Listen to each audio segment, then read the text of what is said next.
National Human Commission, State Human Commission, and Central Vigilance Commission. Current Affairs Department of Justice. ఇక్కడ national SC commission గురించి తెలుసుకోవాలి. National SC commission గురించి SC అంటేమి ST అంటేమి తెలుసుకున్నాం. Scheduled cost and scheduled tribal. Scheduled cost, scheduled tribal అనేది భారత రాజ్యాంగం యొక్క విశిష్ట దృష్టి.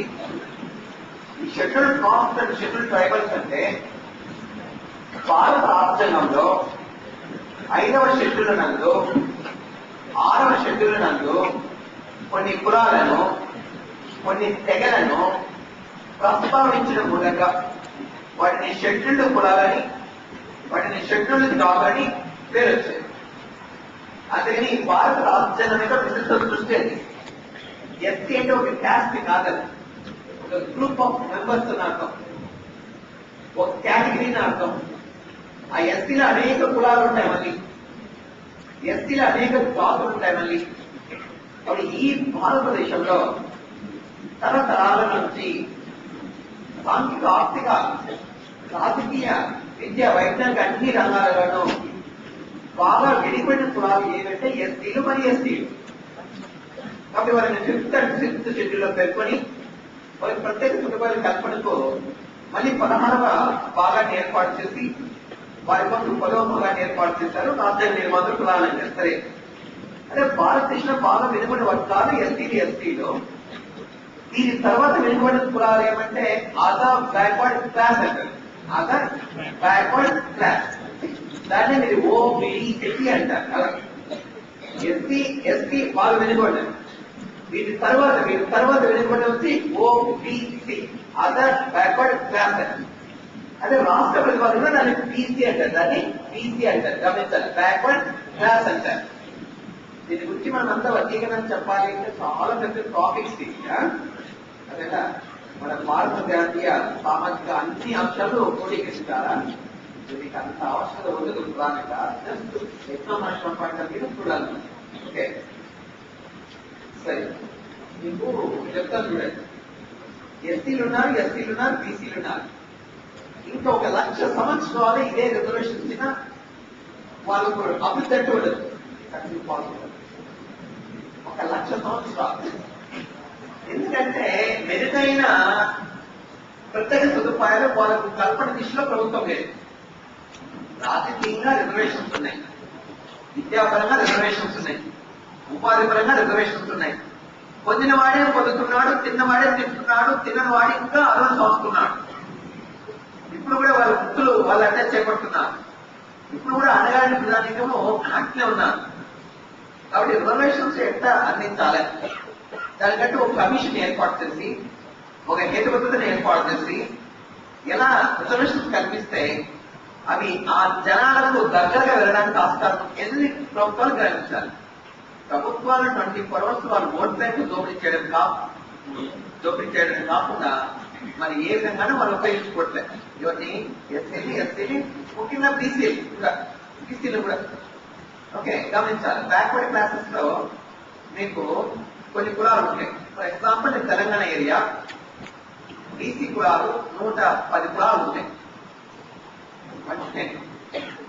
అయితే వీటిలో మున్నూరు కాపు, గౌడ, యాదవ్, ఇంకా ముద్ర, ఈ 4 కులాలు మొత్తం ఈ 10 కులాల యొక్క రిజర్వేషన్స్ ను కైక్యాలిస్ చేస్తున్నాయి. ఇంకోటి సింపుల్ ఎగ్జాంపుల్, మీరు రాజకీయంగా చూసినా, సామాజికంగా చూసినా, ఆర్థిక అంశాలను చూసినా, ఏ అంశాలను చూసినా ఈ 4 కులాలే కనిపిస్తాయి. అంటే బీసీలు అంటే వాళ్ళు ఏమన్నా రిప్రజెంటేటివ్సా? వాళ్ళలో వాళ్ళొకరు. అంటే బీసీలో బాగా అభివృద్ధి చెందిన వాళ్ళని చూస్తారా మీరు? మిగతా కులాలను పట్టించుకోరా? మరి రిజర్వేషన్స్ వాళ్ళకు వద్దా? రాజకీయ అధికారం వాళ్ళకే కావాలా? ఉపాధి వాళ్ళకే కావాలా? విద్య వాళ్ళకే కావాలా? ఎలా అనేది ఎవరు ఆలోచించాలమ్మా? నువ్వు కాదు, నేను కాదు, ప్రభుత్వం. ఆ ప్రభుత్వానికి ఆ జ్ఞానం రావాలి అంటే ఒక పరిపాలకుడు మీద రాజ్యాధికారులు చేపట్టాలి. అట్లాంటి ఒకటి రావట్లేదు. వాడు ఎప్పుడు రాజకీయ సాంగత్యం చూస్తున్నాడు అట. కాబట్టి మీరు సంస్కరించాలంటే కొన్ని పద్ధతులు ఉంటాయి. ఓకే, ఆ పద్ధతులు అమలు చేస్తే దాదాపు 2 నుంచి 500 సంవత్సరం పడుతుందేమో. కానీ అట్లాంటప్పుడు ఇప్పుడున్న పద్ధతుల ప్రకారం అయితే no chance. Chance. For example Tirupati నియోజకవర్గం ఉంది, ఎంపీ నియోజకవర్గము. మన ఒక క్యాండిడేట్ మారే వైఎస్ఆర్సీపీకి వెళ్తారన్నమాట. ఆ తర్వాత 9 టైమ్స్ ఇస్తామోను ఎస్సీ ఎంపీ ఎస్సీ కాన్స్టిట్యూన్సీ అది 9 టైమ్స్ అంటే దాన్ని బట్టి అర్థం చేసుకోవాలి. అంటే భారత రాజ్యాంగ రీత్యా ఆ రిజర్వేషన్ ఎస్సీకి ఇచ్చే రిజర్వేషన్ ఆయన క్లాసిక్ చేస్తారా నాలుగు ఎస్సీలు ఎవరు లేరా? ఎస్సీలు ఎవరు రాజకీయ చైతన్యం ఉందా? అదంతా కాదంట. మీకు రాజ్యాంగం ఇచ్చింది ఆయన కుటుంబానికి, ఆ వ్యక్తిగా, ఆ వర్గానికే చెప్పండి. మరి ఎస్సీ రిజర్వేషన్ ఒకసారి పొందితే, ఎస్టీ రిజర్వేషన్ ఒకసారి పొందితే రెండవ దఫ వాడు ఆ రిజర్వేషన్ ఉపయోగించుకునే సౌకర్యం ఇవ్వాలంటే వద్దంటారా? ఇవ్వద్దు. వాడు ఒక్కడే ఉంటాడా? వేరే వాళ్ళు లేరా? నువ్వు ఇస్తున్నది క్యాస్ట్ ప్రకారం రిజర్వేషన్ సార్, వాడు ఒక్కడైనా వెనుకబాటు అనేది క్వశ్చన్ రావాలి. వాళ్ళు అక్కడ క్వశ్చన్ చేయలేరు. అవునయ్యా, ఈ క్వశ్చనింగ్ ఎవరి దగ్గర ఉంటుందంటే అన్ని కులాల్లో వచ్చాయి. ఒక చైతన్యవంత కులాల ఎంత చైతన్యవంతం అంటే మీకు చెప్పడానికి కూడా వీలు కాదు. కాబట్టి అన్ని కులాల్లో పేదరికం ఉండొచ్చు, అది వేరే ఎకనామిక్ ఆస్పెక్ట్. సామాజిక కోణాలు, విద్యా కోణాలు, ఇతర కోణాలు డిఫరెంట్ ఉంటాయి. ఇవన్నీ పరిశీలించాలి విద్యార్థులుగా. Okay, right. ఏదో క్లాస్ లో 10 గంటలు 50 గంటలు వాటిలో పరిశీలన కాదు, అదే విద్యా వ్యవస్థ, విద్యలో వచ్చే అంశాలని. సరే, అయితే ఇక్కడ మనకు ఎస్టీ కమిషన్ వచ్చింది. ఎస్టీ కమిషన్ వచ్చింది ఎప్పటి షెడ్యూల్ కులాలు, షెడ్యూల్ జాతులు అనేది రాజ్యాంగ పరిషత్లో విశిష్ట సృష్టి.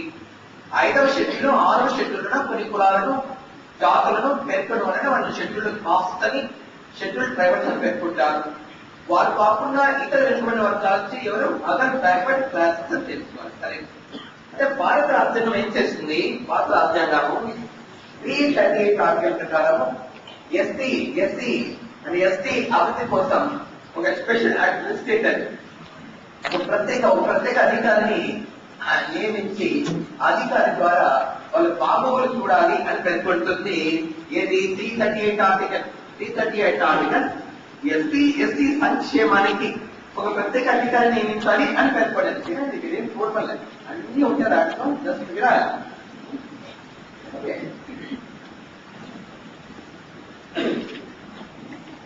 అయితే సెంట్రల్ హోమ్ మినిస్ట్రీ ఉంది, కేంద్ర హోంశాఖ. ఈ కేంద్ర హోంశాఖ ఏం చేస్తుందంటే 1978 లో ఎస్టీ కమిషన్ ను అపాయింట్ చేస్తుంది for development and welfare of the ST and ఎస్టీస్. Okay, ఒక తీర్మానం ప్రకారం, ఒక రెజల్యూషన్ ప్రకారం ఏ సంవత్సరంలో? 1978 లో. ఆ తర్వాత 1987 లో ఈ ఎస్టీ కమిషన్ పోయి నేషనల్ ఎస్టీ కమిషన్ గా రూపాంతరం చెందుతుంది. జాతీయ షెడ్యూల్ కులాల షెడ్యూల్ తెగల సంఘంలో రూపాంతరం చెందిన సంవత్సరం ఏంటంటే 1987. ఆ తర్వాత 65th అమెండ్మెంట్ యాక్ట్ 1990 మూలంగా 65వ రాజ్యాంగ సవరణ చట్టం 1990 మూలంగా నేషనల్ ఎస్టీ కమిషన్ అది రాజ్యాంగ హోదాను పొందుతుంది. రాజ్యాంగంలో దానికి స్థానాన్ని కల్పిస్తారు. రాజ్యాంగ హోదా ఎప్పుడైతే రాజ్యాంగ హోదాను పొందుతుందో అప్పుడు 1992 లో దీన్ని ఫస్ట్ కమిషన్ అపాయింట్ చేస్తారు. ఆ ఫస్ట్ కమిషన్ కు అధ్యక్షుడు ఎవరంటే ఆయన రామ్ ఖాన్. ఎవరు? రామ్ ఖాన్. ఎప్పుడు అపాయింట్ అయింది ఫస్ట్ కమిషన్? 92. సరే, ఇక్కడ 1978 లో కేంద్ర హోంశాఖ ఒక రెజల్యూషన్ ప్రకారం, ఒక తీర్మానం ప్రకారం ఎస్టీ కమిషన్ అపాయింట్ చేస్తారు. అప్పుడు దీనికి ఫస్ట్ చైర్మన్ ఎవరంటే ఆయన పోలా పాస్వాన్ శాస్త్రి. దేనికి? ఎస్టీ కమిషన్ కి. ఇక్కడ నేషనల్ ఎస్టీ కమిషన్ కి ఫస్ట్ చైర్మన్ ఎవరు? రామ్ ఖాన్. ఓకే, సరే. దాని పదవీకాలం 2 సంవత్సరాలు ఉండేది. మళ్ళీ 95 లో సెకండ్ కమిషన్ అపాయింటెడ్. దానికి హెచ్ హనుమంతప్ప. మళ్ళీ 98 లో థర్డ్ కమిషన్ అపాయింట్ అయింది.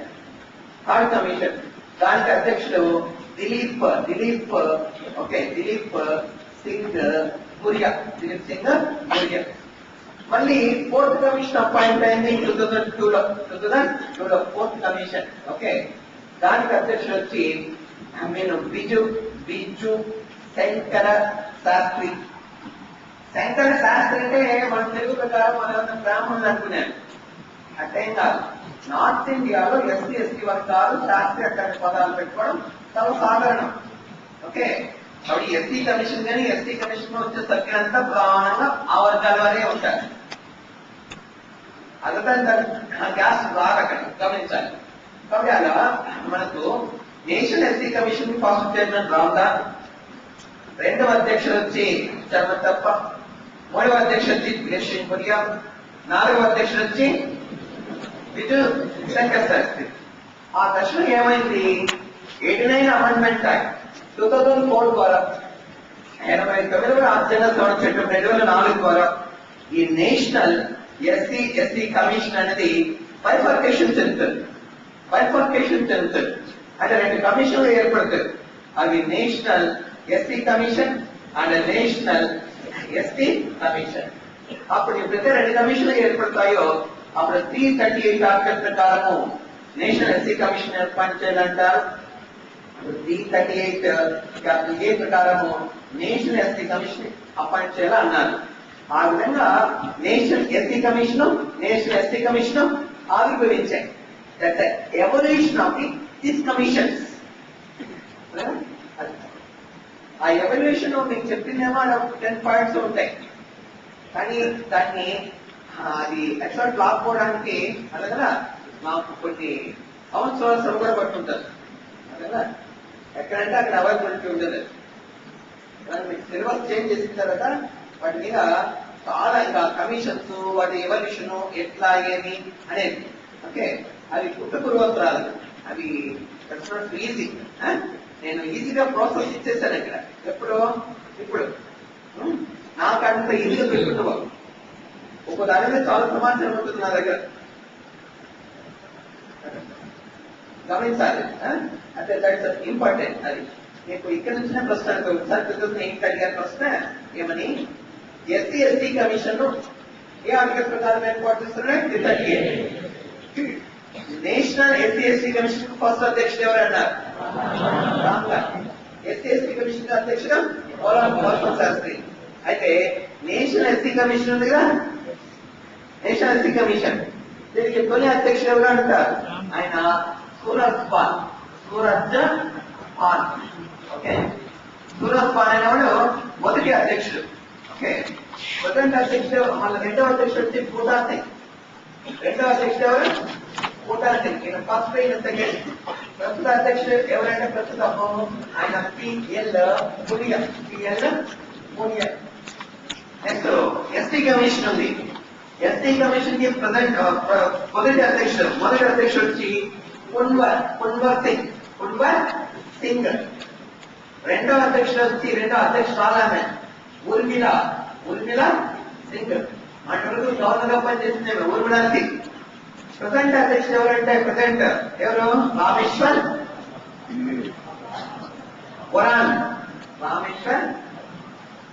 వరాన్. ఓకే, ఈయన ప్రజెంట్ అధ్యక్షుడు. ఇక్కడ గమనించండి, నేషనల్ ఎస్సీ కమిషన్ కి మొదటి అధ్యక్షుడు ఎవరు? ప్రజెంట్ అధ్యక్షుడే. నేషనల్ ఎస్సీ కమిషన్ కి తొలి అధ్యక్షుడు గారు ప్రజెంట్ అధ్యక్షుడే. ఎస్సీ ఎస్టీ కమిషన్ కు తొలి అధ్యక్షుడే. నేషనల్ ఎస్సీ ఎస్టీ కమిషన్ కి ఎప్పుడు మొదటి అధ్యక్షుడే. నేషనల్ ఎస్సీ ఎస్టీ కమిషన్ కి లాస్ట్ అధ్యక్షుడే. అదేనా, అర్థమైందా? కాబట్టి ఏది సరే మనం చూడాలి, అంతేగాని అన్నింటినీ క్లోజ్ చేయడానికి మీరు ఉండదు. సబ్జెక్ట్ ఇది క్లాస్ వినకుండా నేను ఎంత చదివినా నీకు రాదు, అంతే. మొదలు పెట్టారు. ఇప్పుడు నేషనల్ ఎస్సీ కమిషన్ గురించి తెలుసుకోవాలి. ఓకే, ఇది ఎప్పుడు ఏర్పడిందంటే 2004 ఫిబ్రవరి 19. 2004 ఫిబ్రవరి 19 నేషనల్ ఎస్సీ కమిషన్ ఏర్పడుతుంది, స్థాపించబడుతుంది. మరి ఆధారం దీని చైర్మన్ సభ్యులు అర్హతలు ఏంటి అంటే మరి అర్హతలను రాష్ట్రపతి నిర్ణయిస్తారు. ఎవరు నిర్ణయిస్తారు? రాష్ట్రపతి.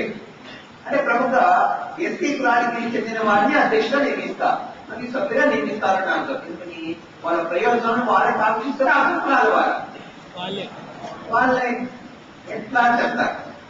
మీకు ముఖ్యమంత్రి ఉన్నాడు దామోదరం సంజీవయ్య, ఆయన ఎస్సీ కులానికి చెందినవాడు. 38 లో ముఖ్యమంత్రి అయ్యాడు ఆయన. మరి ఆయన ముఖ్యమంత్రి అయిన తర్వాత తీసుకొచ్చిన ఫస్ట్ జీవో ఏమంటే ఎస్సీలకు సంబంధించిన ప్రభుత్వ ఉద్యోగాలు ఓకే వారితోనే నింపాలి. అవి భర్తీ కాకపోతే వాటిని ఏం చేయాలా? నెక్స్ట్ ఇయర్ ఆ లిస్ట్ భర్తీ చేయాలన్నారు. కానీ అంతకుముందు అది లేదు. అలాంటప్పుడు ఎస్సీ అయినా ముఖ్యమంత్రి అయితే ఆ ప్రజలు ప్రయోజనం పొందారా లేదా? వాళ్ళ హక్కులు పొందారా లేదా? మరి అలాంటప్పుడు 15%, 7.5% ఎస్సీ ఎస్టీ జనాభా ఉన్నటువంటి ఈ దేశంలో ఇప్పటి వరకు ఒక్కసారి కూడా ప్రధాని ఎస్సీ కానీ ఎస్టీ కానీ చెందినవాడు లేడు. 32.5% వాళ్ళ జనాభా. అంటే దాదాపు ఇప్పుడైతే మామూలుగా 18.2% ఎస్సీలు, 18.5%, 8.2% ఎస్టీలు. అందుకే దాదాపు 25% వాళ్ళు ఉండేది. వాళ్ళు వెనుకబడిన వర్గాలు. వాళ్ళకి ఇప్పటి వరకు ప్రధానమంత్రి దీంట్లో రిప్రజెంటేషన్ లేదు. అవునయ్యా, వాళ్ళ గురించి మాట్లాడుతున్నాను నేను. మనకు ఎవరు అనేది కాదు ఇంపార్టెంట్, కానీ రీకన్స్ట్రక్షన్స్ ఉంటాయి సమాజంలో. ఎవరు ఆ 15 వర్గాలంటే ఎస్టీలు, బీసీలు, మహిళలు, వికలాంగులు, వితంతువులు, ముసలివాళ్ళు, అదే మైనారిటీలు, వీళ్ళంతా రీకన్స్ట్రక్షన్స్ గా పేర్కొంటారు. వీళ్ళ పట్ల మీరు దయాద్రహులని ప్రదర్శిస్తారు. ప్రభుత్వం కూడా 90% గవర్నెన్స్ వాళ్ళకి ఇస్తారు. వీళ్ళతో పాటు అగ్ర కులాల్లో పేదలు కూడా చూస్తారు. కాబట్టి ఈ కన్సెప్ట్ కన్నా వ్యతిరేకంగా నీ మనసుతో ఉంటే నువ్వు ఒక పాలు కూడా రాణించలేవు. అగ్ర కులాల వాళ్ళ పిల్లలు ప్రధానంగా ఎప్పుడు కూడా అగెన్స్ట్ ఫర్ రిజర్వేషన్ ఉంటారు. నేను కూడా బీసీ చదువుకునేటప్పుడు ఆమె చంద్రం పని యూనివర్సిటీ అప్పుడు రిజర్వేషన్స్ వస్తే రేణుగుంటలో రైలు కాలుపెట్టిన వాళ్ళు నేను ప్రధాన ముద్దాయి. అదే యాంటీ రిజర్వేషన్ మూవ్మెంట్ కు వ్యతిరేకంగా విద్యార్థి దశలో చంద్రం యూనివర్సిటీ అప్పుడు విద్యార్థిని. ఇప్పుడు లెక్చరర్. ఆ దశకు ఈ దశకు చాలా పరిణామక్రమం చెందిన చూడండి. ఈ దశ వేరు, నా దశ వేరు. నీకు అర్థమైనా? కాబట్టి అవునయ్యా, కాబట్టి పరిపక్వ దశకు అపరిపక్వ దశకు చాలా తేడాలు ఉంటాయి.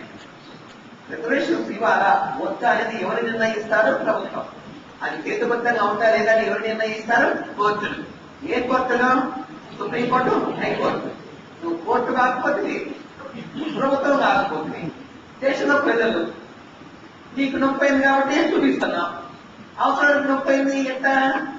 అవసరానికి ఎట్లా నొప్పి అంటే నేను చెప్పున్నాను లేదు. ఆ మధ్య ఒక ల్యాండ్ నేను రిజిస్ట్రేషన్ చేసుకుంటే ఆ ల్యాండ్ కి సంబంధించిన డాక్యుమెంట్స్ లో నకలు తీయాల్సి వస్తుంది. ఒక 1935 వరకు. అప్పుడు ఆ నకల్లో ఒక వ్యక్తి పేరు, ఎస్సీ పేరు ఎట్లా రాస్తారు? కదిరిగోడు అని రాస్తారు. కదిరప్పను ఆయన పేరు ఉంటుంది. అతన్ని వాడు ఎవరు రాస్తాడు? కర్ణం బ్రాహ్మణే ఉంటాడు. వాడు ఏమంటాడు? కదిరిగోడు రాస్తాడు రిజిస్టర్ లో, అంటే నిన్న రిజిస్ట్రేషన్ లో. అదగా మల్లప్ప అంటే మళ్ళీ గోడు రాస్తాడు. అంత కావడం వాళ్ళకి. ఎవరికి? అక్కడున్న అధికారులకి, ఆ వ్యవస్థ నుంచి వచ్చిన వర్గాలకి. దాన్ని ఐడెంటిఫై చేయాలి సామాజికంగా మీరు. స్వాతంత్రం వచ్చినప్పటి నుంచి ఇప్పుడు కూడా పండుగకు రానేరు, టెంపుల్లోకి రాలేదు, దారుణాలు నడవనేరు. ఇది మన ఆంధ్రప్రదేశ్ లో ప్రధానంగా సమైక్య ఆంధ్రప్రదేశ్ లో అతను ముఖ్యంగా రాయలసీమ ప్రాంతాలు ఎక్కువ ఉంటాయి. కాస్త తెలంగాణ ప్రాంతం దీనికి ఇది ఉంటుంది. ఆంధ్ర కూడా ఇది ఎక్కువ ఉంటుంది. మళ్ళీ కదా ఆంధ్ర, తెలంగాణ, రాయలసీమలో మూడిట్లో ఎక్కడ ఎస్సీ ఎస్సీల పట్ల ఎక్కువ ఇది ఉంటుందంటే రాయలసీమ. అక్కడ గుణం ఉంటుంది, గుణం ఎట్లుండాలి వ్యవస్థ. అవునాయా? గమనించాల. అక్కడ ప్రాంత ప్రాంతానికి ఇట్లాంటి ఉంటాయి, అక్కడ దేశంలో రాష్ట్రాలకు ఇట్లా ఉంటాయి. అట్లా ఇవన్నీ గమనిస్తూ పోవాలి. దాన్ని అధ్యయనం అంటారు. అది తప్ప ఎట్టబట్టే అంటే కలిస్తాయి. Okay, right. కాబట్టి నువ్వు రేపు పొద్దునే గ్రూప్ ఆఫీసుగా ఉద్యోగానికి వెళ్తే పాల్గొన్న అన్ని వర్గాల పట్ల ఏం చేయాలి నువ్వు? వాళ్ళలో ఈ వర్గాలకే ఎక్కువ న్యాయం చేకూర్చే విధంగా ఉంటాను. అప్పుడు నీలో మరో వ్యక్తి ఉన్నాడనుకో, అప్పుడు నువ్వు రాణించలేవు. అందుకని ఇంగ్లీష్ లో ఇవన్నీ ప్రిజెంట్ చేస్తారు. బ్రాడ్ మైండ్ ఉంటారు. అక్కడ బ్రాడ్ మైండ్ ఈ ఆస్పెక్ట్స్ అన్ని ప్రెస్ చేస్తారు. అక్కడ గమనించాలి. రైట్. సరే, అలా రాష్ట్రపతి నిర్ణయిస్తారు వాళ్ళ అర్హతల్ని. వాళ్ళ అర్హతల ప్రధానంగా ప్రముఖ ఎస్సీకి చెందిన వాడే ఉంటాడు. ఓకే, గమనించాలి. షెడ్యూల్ కాస్ట్ చెందిన వాడే ఉంటాడు. రైట్. తర్వాత సభ్యుల సంఖ్య. సభ్యుల సంఖ్య వచ్చి 1+1+3. టోటల్ ఎంత అంటే 5. 1+1+3.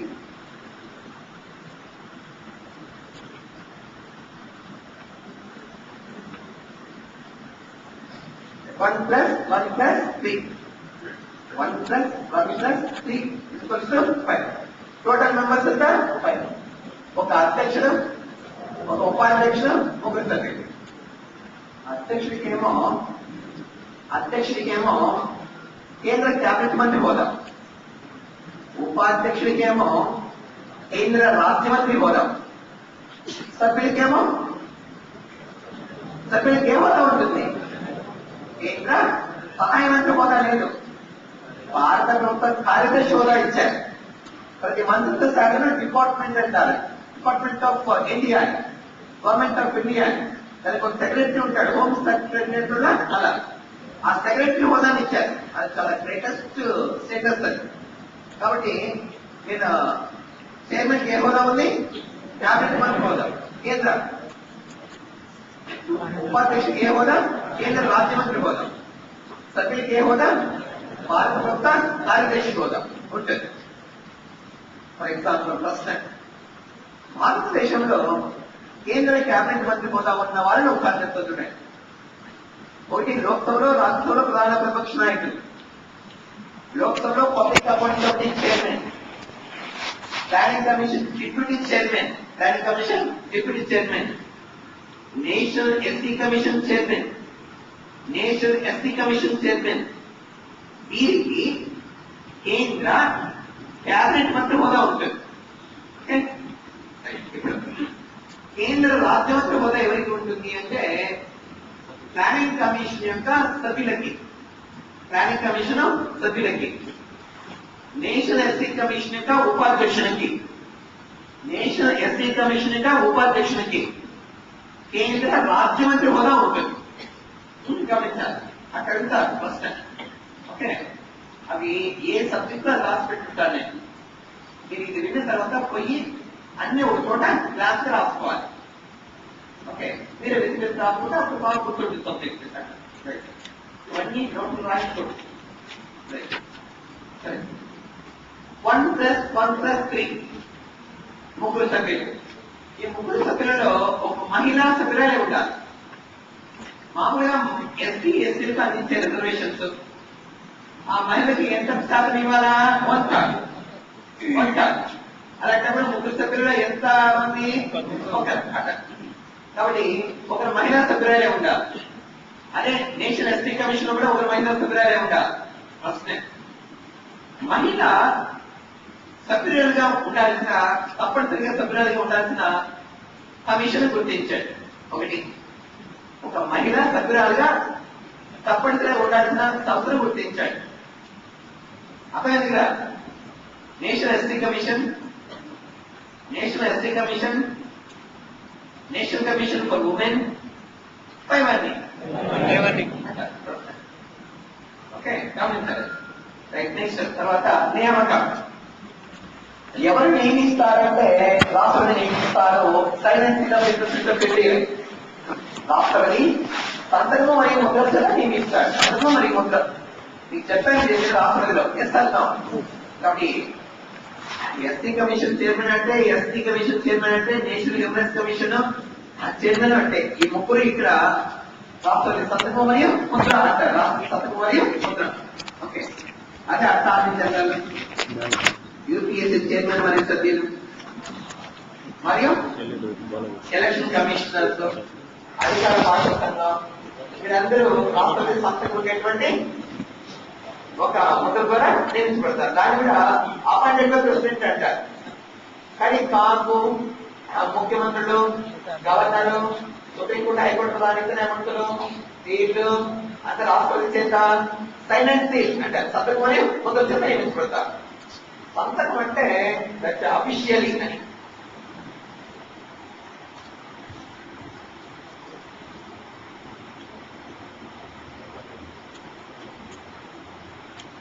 రైట్. చూడండి, మీరు సంతకం అంటే దట్స్ గెజిటెడ్ అని అర్థం. వాట్ ఈస్ మనీ గెజిటెడ్ అంటే దట్స్ కాల్డ్ గవర్నమెంట్ అని అర్థం.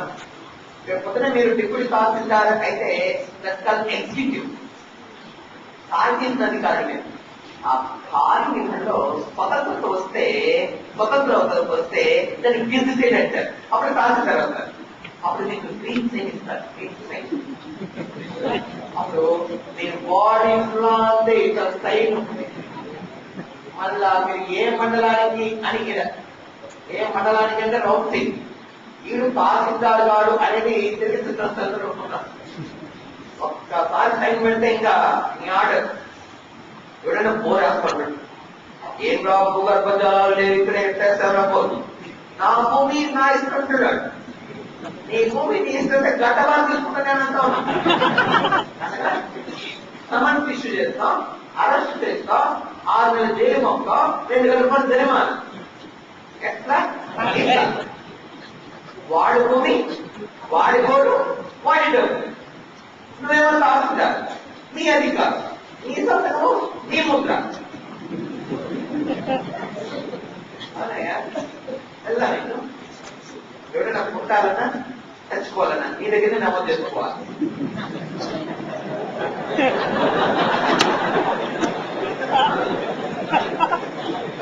సర్టిఫికేట్ బోర్ వేసుకోవాలన్నా నువ్వే సర్టిఫికేట్, కరెంట్ దగ్గర వేసుకోవాలని నువ్వే సర్టిఫికేట్, ఇసుక తోడుకోవాలని నువ్వే, ఇంటికి బడ్డీలకు నువ్వే, చెట్లు పెట్టుకోవాలని నువ్వే, అవస్థ నువ్వే అని తహసీల్దారండి. ఉండ మోపులు కొంతమంది తహసీల్దార్లకు పనిచేస్తాడు. ఏ సిగ్గు శరం లేకుండా, ఏ జ్ఞానం లేకుండా అట్ట కదా అది ఇష్టం అంటాడు. అదే అంటే తహసీల్దార్ కాదు, ఉప్పుతా పెట్టాలి ఎవరిని ఆరాస శక్తులు.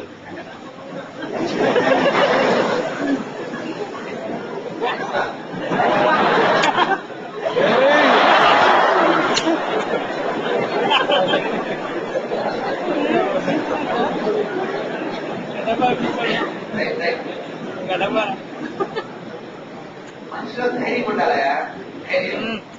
అందుకని మన భారత పురాణాలంటే ధైర్య శాస్త్రే లక్ష్మి. ఒకడు మామూలు ఉప్పు బాలతో పుట్టాడు, వాడు ధైర్యంతో. వాళ్ళు చూస్తే సింహస్వప్నం పుట్టాడు వాడు. బద్ద అంటాడు, అది నీలో ఉంటుంది, మరొకలో ఉంటుంది. వాడు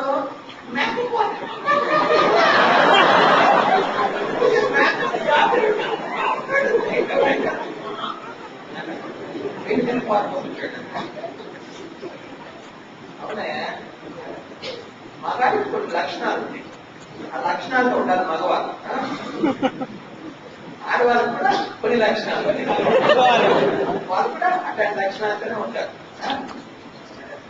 మన తెలంగాణకు సంబంధించి ఒక ఐఏఎస్ అంట, చంద్రకళ, సినిమా చంద్రకళ కాదు, వహిస్తుందంట ఎక్కడో రాష్ట్రంలో.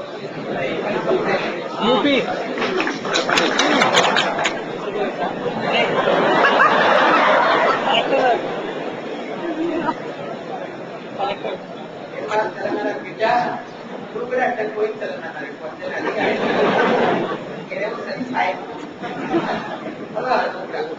మనమంతా తెలంగాణ పెద్దదిగా గురువు చేసుకోవడం కదా. సరేలే,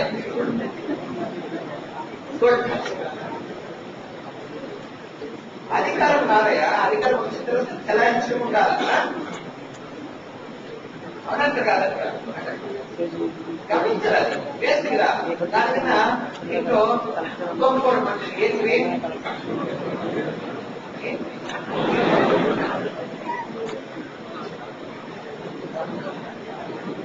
అధికారం ఎలా రైట్. నెక్స్ట్ మీకు డౌట్ కావాలి, ఎందుకు మీరు అట్లా అవ్వలేదు, ఇంత వచ్చారు ఉపాధ్యాయుడు గారు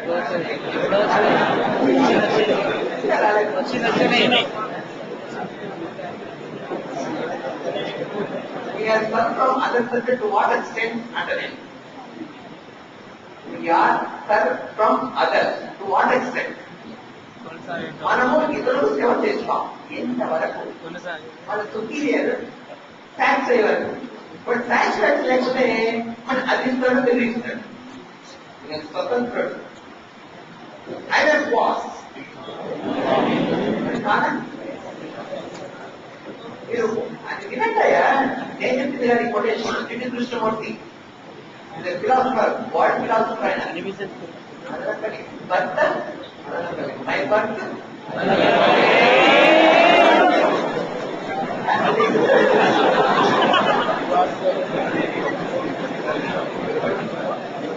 పత్రికాలం పత్రికాలం ఎంత 3 సంవత్సరాలు 3 years. పత్రికాలం 3 years. రాజీనామా ఎవరు సమర్పించాలి? తొలగింపు మీరు ఎవరు తొలగిస్తారు? పెట్టారు, రాష్ట్రపతి తొలగిస్తారు. హోదా ఏ హోదా కలిగి ఉంటుంది?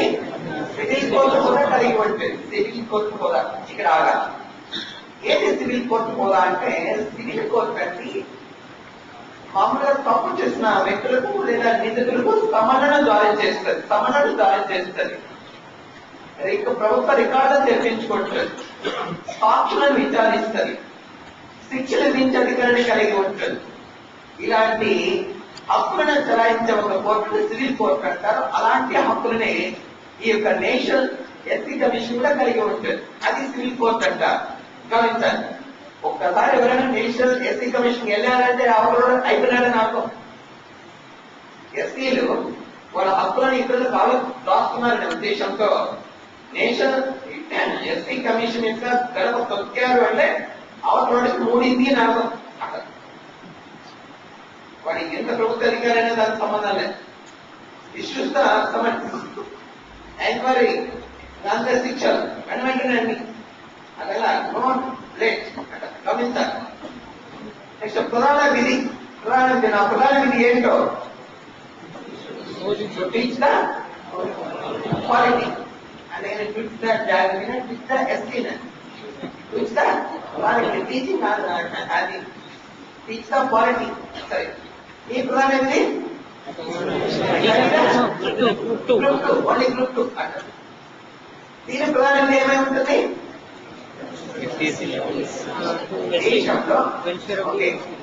దేశంలో ఎస్సీల హక్కుల పరిరక్షణ అంతే కదా. భారత రాష్ట్రంలో ఎస్సీ వర్గాల వారికి ఇచ్చిన హక్కులను నేషనల్ ఎస్సీ కమిషన్ ఏం చేస్తుంది? సంరక్షిస్తుంది, పరిరక్షిస్తుంది. సింపుల్ వాయిస్ ప్రధాన విధి. అనేక విధులు ఉంటాయి, దాంట్లో మెయిన్ బేసిక్ కేంద్ర అంశమే అంతే. సరే, దాని నివేదిక ఎవరు సమర్పిస్తుంది? రాష్ట్రానికి సమర్పిస్తుంది. ఒకవేళ తన నివేదికలో కొంత భాగం రాష్ట్రానికి సంబంధించినవి ఉంటే అప్పుడు ఆ అంశాన్ని ఎవరు సమర్పిస్తే? గవర్నర్ ఎవరు సమర్పిస్తారు? రాష్ట్ర సంస్థ నిర్మాణం చేస్తారు. రాష్ట్రపతి తన నివేదికను ఎవరు సమర్పిస్తాడు? పార్లమెంట్కి. నేషనల్ ఎస్సీ కమిషన్ నివేదిక ఎవరు సమర్పిస్తే? ఎవరికి? రాష్ట్రపతి. రాష్ట్రపతి మళ్ళీ ఎవరి ముందు పెడతాడు? పార్లమెంట్. అది చర్చిస్తుంది, ఆమోదిస్తుంది, తగిన నిర్ణయాలు తీసుకుంటుంది. నేషనల్ ఎస్సీ కమిషన్ తొలి చైర్మన్ ఎవరు? పుట్టా సింగ్. రెండవ చైర్మన్ నో రెండో పుట్టా సింగ్. ప్రజెంట్ ఇప్పుడు మనకు నేషనల్ ఎస్సీ కమిషన్ అయిపోయింది. ఓకే, ఒక కమిషన్ చెప్పుకున్నాం. రెండో కమిషన్ ఈజీనా తప్ప అనేది చూడండి. ఓకే, దాన్ని యాజ్ ఇట్ ఈస్ తీసుకోవడానికి కింద అంతే అయిపోతుంది. యాజ్ ఇట్ ఈస్ ఇచ్చారు. నేషనల్ ఎస్సీ కమిషన్ ఎప్పుడు ఏర్పడింది? 2004 ఫిబ్రవరి 19 ట్విన్స్. ట్విన్స్ సాధారణంగా ఒకే రోజు జన్మిస్తారు, అంతే కదా కాదా? రెండింటికి birth one day only. Next అర్హతలు ఎవరు నిర్ణయిస్తారు? రాష్ట్రపతి నిర్ణయిస్తారు. తీర్మానం 1+1+3 అధ్యక్షుడి క్యాబినెట్, ఉపాధ్యక్షుడి కేంద్ర రాజ్య మంత్రి ఉన్నారు, సభ్యులు వచ్చి కార్యదర్శి చూద్దాం. ముగ్గురులో ఒక మహిళా సభ్యురాలు ఉండాలి అని యాజ్ ఈశ్వర్. నెక్స్ట్ నియామకం ఎవరు నియమిస్తారు? రాష్ట్రపతి. తగినట్టు ప్రెసిడెంట్. పదవీకాలం ఎంత? రాజీనామా ఎవరు సమర్పించాలి? తొలగింపు ఎవరు తొలగిస్తారు? ఏ హోదా ఉంటుంది? హోదా. ఇక్కడ కొద్ది మార్పు ప్రధానమంత్రి ఏముంటుంది? దేశంలో ఎస్టీల హక్కుల నివేదిక రాష్ట్రపతి. ఒకవేళ రాష్ట్రపతి సమస్య ఏదైనా ఒక అంశం అంటే అవి ఎవరు సమర్పిస్తుంది? గవర్నర్. అంతే. National ST commission first chairman Gunwar Singh, రెండవ చైర్పర్సన్ గున్వర్ సింగ్, ప్రెసిడెంట్ ఎవరు? రామేశ్వర్. అంటే కంపేర్డ్ గా అధ్యయనం చేయడం మూలంగా ఏమైనా ఈజీ వే కనిపించింది మీకు? కనిపించిందా? అట్లా కాకుండా కోర్టులో నేను నేషనల్ ఎస్టీ కమిషన్ అని ఎక్స్ప్లెయిన్ చేసేసి మళ్ళీ నేషనల్ ఎస్టీ కమిషన్ చేస్తే అది వేరని ఇది వేరని అట్లా పోతుంది మైండ్. ఇట్లా ఉండటం మూలంగా దానికి దీనికి డిఫరెన్సెస్ ఏముంది, పోలికలు ఏమున్నాయి, ఏంటి విషయము ఈజీగా పరిష్కరించడానికి స్కోప్ ఉంటుంది. దానికి కంపేరిటివ్ స్టడీ అంటారు. కాబట్టి ఇవి రెండో వస్తాయి. ఇది ఒక రకంగా ఉంటుంది మూడు, మళ్ళీ ఇవి రెండో ఒక రకంగా ఉంటుంది అట్లా. అందుకని ఇక్కడ ఏది కూర్చోబెట్టాం, అందుకని యాజిస్టులు పెట్టింది కాదు.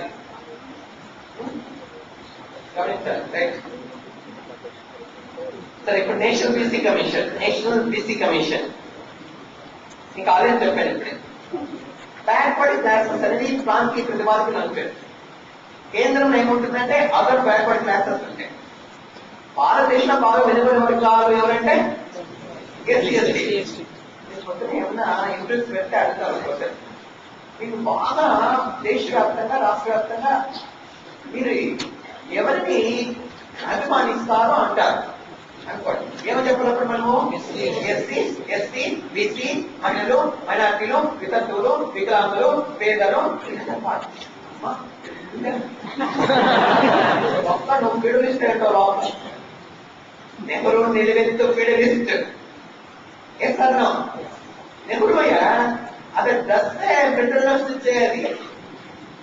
సంపన్న వర్గాల ప్రతి నెహ్రూ డ్రెస్ ఎట్లా తెలుసా? ఇలా ఇరుకి అవునే కాదా? ఏం మాట్లాడతారు? నెహ్రూ అంటే ఏమనుకున్నారా మీరు? జవహర్లాల్ నెహ్రూ వాడి భర్తే బిలీనియర్ వాడు. వాళ్ళ నాన్న మోతీలాల్ నెహ్రూ, వాడు వరల్డ్ వైడ్ ఫేమస్ లాయర్. వాళ్ళ తాత కూడా ఫేమస్ లాయర్. వాళ్ళు మోతీలాల్ నెహ్రూ వాళ్ళ తాత, వాళ్ళ నాయన కాదు. ఒకసారి మోతీలాల్ నెహ్రూ పార్టీకి వెళ్ళి కేసులు వాదించి వస్తుంటే 6 నుంచి 10 స్కీమాలు వెనకలు వచ్చేది, డబ్బులు సంతులు వేసుకోండి. అట్లా స్వాతంత్రానికి స్పాన్సర్ చేసేవాళ్ళు. అట్లని చెప్పి స్వాతంత్ర బెనిఫిట్స్ అంతా వాళ్ళకి ఇవ్వడం కాదు. అక్కడ అది వేరే ఇది వేరు మళ్ళీ అట్లా. కాబట్టి మనలో ఇతర లక్షణాలు ఉంటాయి కాబట్టి ఫ్యామిలీని చేసుకుంటారు.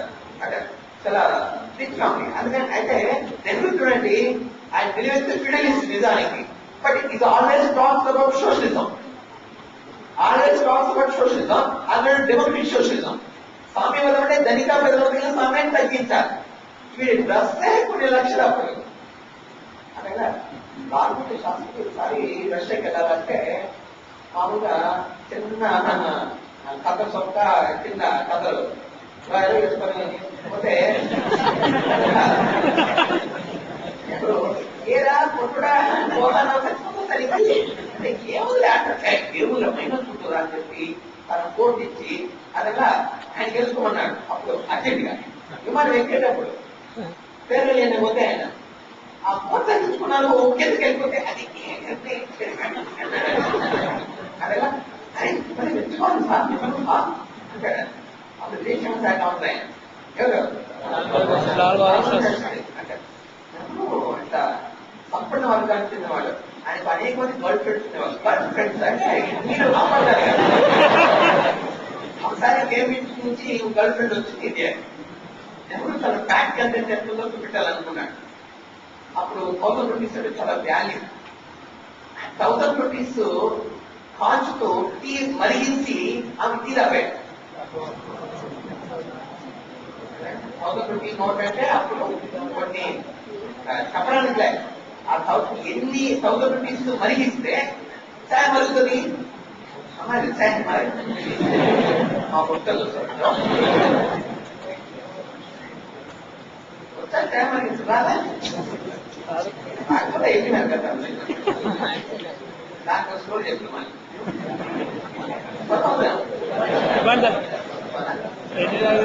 అమ్మాయిని గురించి చెప్తారు. Last story. నాకు ఫ్రెండ్ ఉండేవాడు. వాడు పూట అరెట్టుకునేవాడు. వాడు ఒక ముసలాయన ఉండేవాళ్ళు. వాళ్ళ బిడ్డలంతా ఫారిన్ లో ఉండేవాళ్ళు. అయితే ఆ ముసలాయన సెకండ్ సెటప్ పెట్టాడు.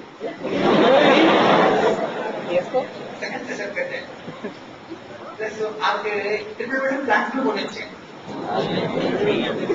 ఈ ముసలామె మా ఫ్రెండ్ కి అంకుల్ ఏం పని చేశాడు అని తన బాధను వ్యక్తపరిచాడు. మా ఫ్రెండ్ ఆ అంకుల్ని ఒప్పుకున్నాడు. అంకుల్ ఆంటీ అంత మంచిది కదా, అంత సేవ చేస్తుంది కదా, మరి ఎందుకు అట్లా చేస్తున్నా అంటే ఏం తెలిసినా నేను ఛాయ్ పెట్టిమంటే అప్లికేషన్ పెట్టాలా అప్లికేషన్ పెట్టాలంటే అర్థమైందా? కానీ అక్కడికి వెళ్తే ఇలాంటి ఛాయ్ ఇస్తుంది అన్నాడు.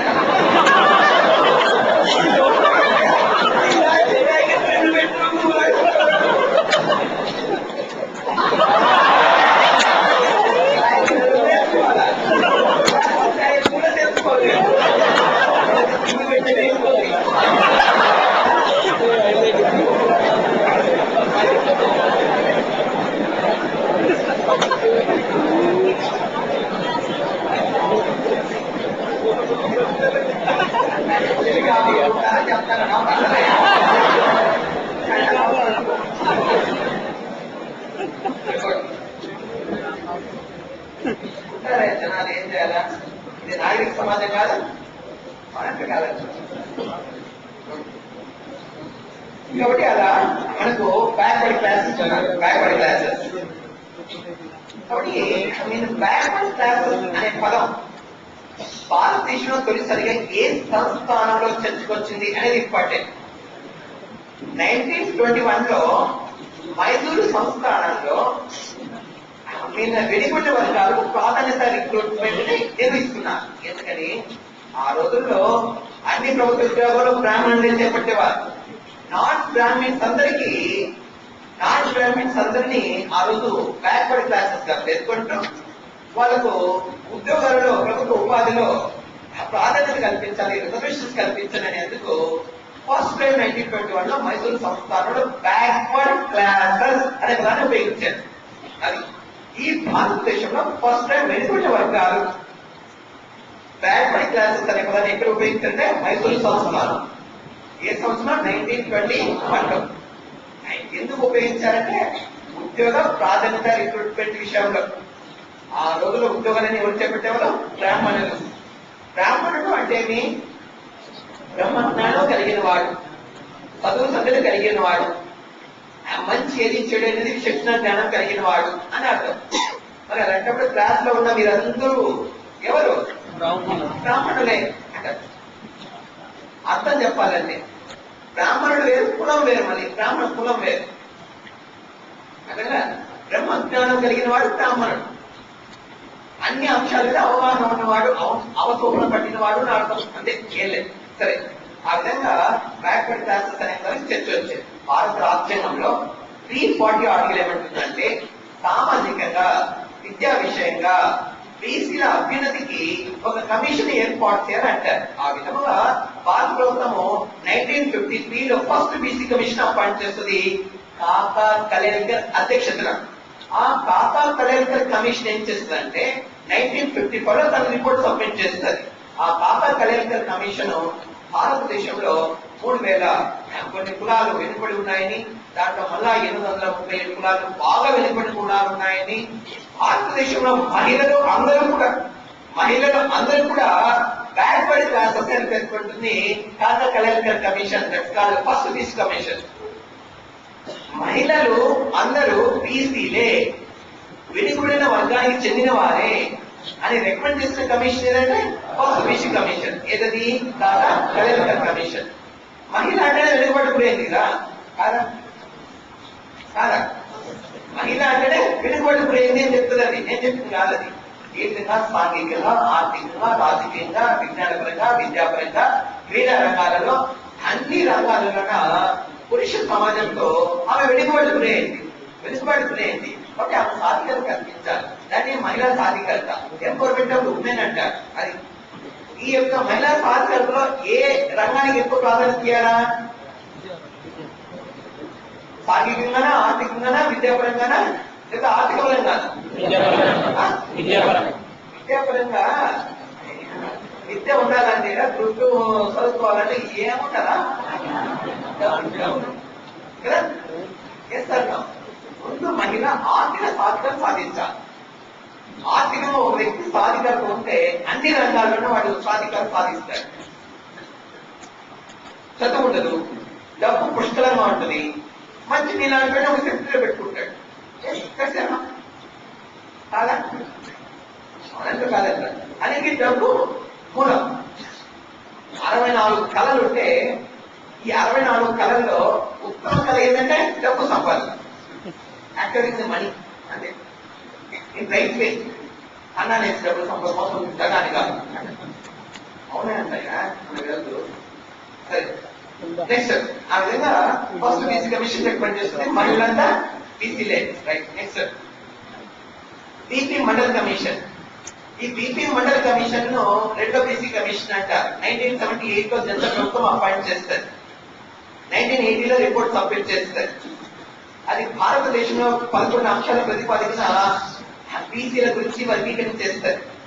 అంత పూర్వము 1931 జనన గణన ప్రకారము బీసీలను లెక్కించినారు. ఆ తర్వాత రీసెంట్ గా 2011 ప్రకారం లెక్కించారు తప్ప ఆ మధ్యలో లెక్కించారు.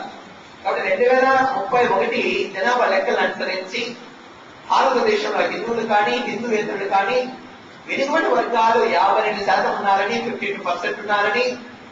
కాబట్టి ఎప్పుడైతే వీళ్ళు 52% ఉన్నారో వాళ్ళకు జనాభా ప్రతిపాదికన ఎంత శాతం రిజర్వేషన్ కేటాయించాలా? 52%. కానీ భారతదేశంలో ఆల్రెడీ ఎస్సీలకి ఎంత శాతం ఉంది? 15%. ఎస్సీలకి ఎంత శాతం ఉంది? 7.5%. మరి 52% కల్పిస్తే 50కి అబవ్ అయిపోదాం. ఈ 52నే అధికం ఉంది, 50 కన్నా అబవ్. ఇక్కడ ఏమంటుంది? ఎంఆర్ బాలాజీ వర్సెస్ మైసూరు రాష్ట్రం 1963 కేసులో సుప్రీంకోర్టు తీర్పు చెప్తూ రిజర్వేషన్ ఎంత శాతం ఎంచుకుంటాం? 50% ఎంచుకోండి. 50% ఎంచుకోండి. అది అటువంటి బీసీలకి 52% రిజర్వేషన్ కల్పించడానికి వీలుందా? వీల్లేదు. అందుకని 52% కాకుండా 50% ఎంచుకోవాలంటే 27% ఇస్తే బాగుంటుంది అని గ్రహిస్తుంది. అప్పుడు ఇదంతా కలిపి 49.5% వస్తుంది. గమనించారా? అంటారు. కాబట్టి ఆ విధంగా 27% రిజర్వేషన్స్ ఉన్నాయి. ఎవరికి? బీసీలకి. అయితే ఇక్కడ ఇంకా ఎస్సీ వర్గాలంటే జాబ్ ఉండదు వాళ్ళలో. 2011 జనాభా లెక్కల ప్రకారం ఎస్సీ జనాభా ఎంత అంటే 18.5. మరి ఎస్సీ జనాభా అంటే 8.2. ఇవి రెండు కలిపితే ఎంత? 26.7. 26.7 తీసేస్తే ఎంత ఉంది? 23.3%. ఇది బీసీలకి ఏదా ఇక్కడ? అట్లా ఎందుకని? వీరికి జనాభా లెక్కల ప్రకారమే వాళ్ళ జనాభాకు అనుగుణంగా వాళ్ళకి రిజర్వేషన్ ఉండాలి. ఎవరికి? ఎస్సీలు కానీ ఎక్కడైనా కానీ రిజర్వేషన్ పెరిగే కొద్దీ ఎవరికి మొక్కబడుతూ ఉంటుంది? బీసీలకి. ఏదైనా పెట్టుకొని పడే మొక్క అంతా ఎవరిది? బీసీలకి. సతమతమయ్యే వాళ్ళంతా బీసీలే. అసలు ఈ సమాజంలో సతమతమైన వర్గం మధ్యతరగతి వర్గం చెప్పుకుంటారు కదా.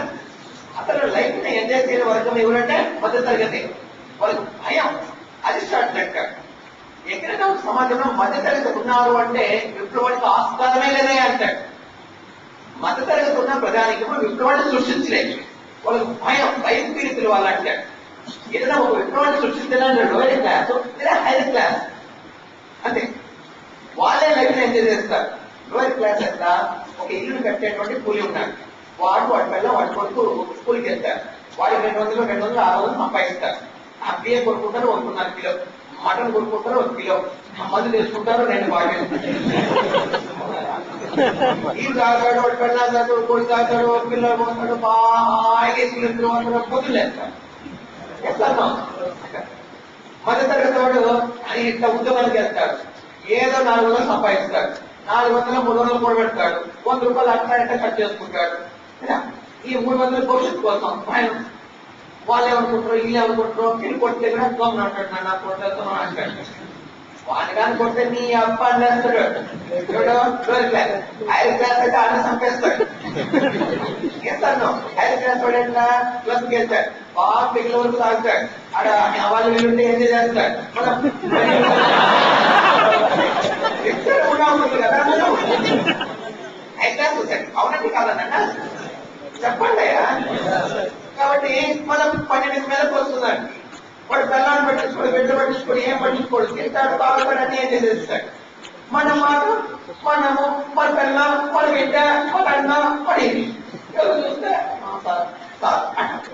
ఈ 2 పెళ్లి చేసుకున్నంటే నాగరికత. వాడట్టుగా రైతు ఒక పిల్లని వదిలేస్తాడు, 2 పిల్లని వదిలేసి 3 పిల్లలు, వీడు కూడా ఒక పిల్లని వదిలేస్తాడు, 2 పిల్లలు కొడితే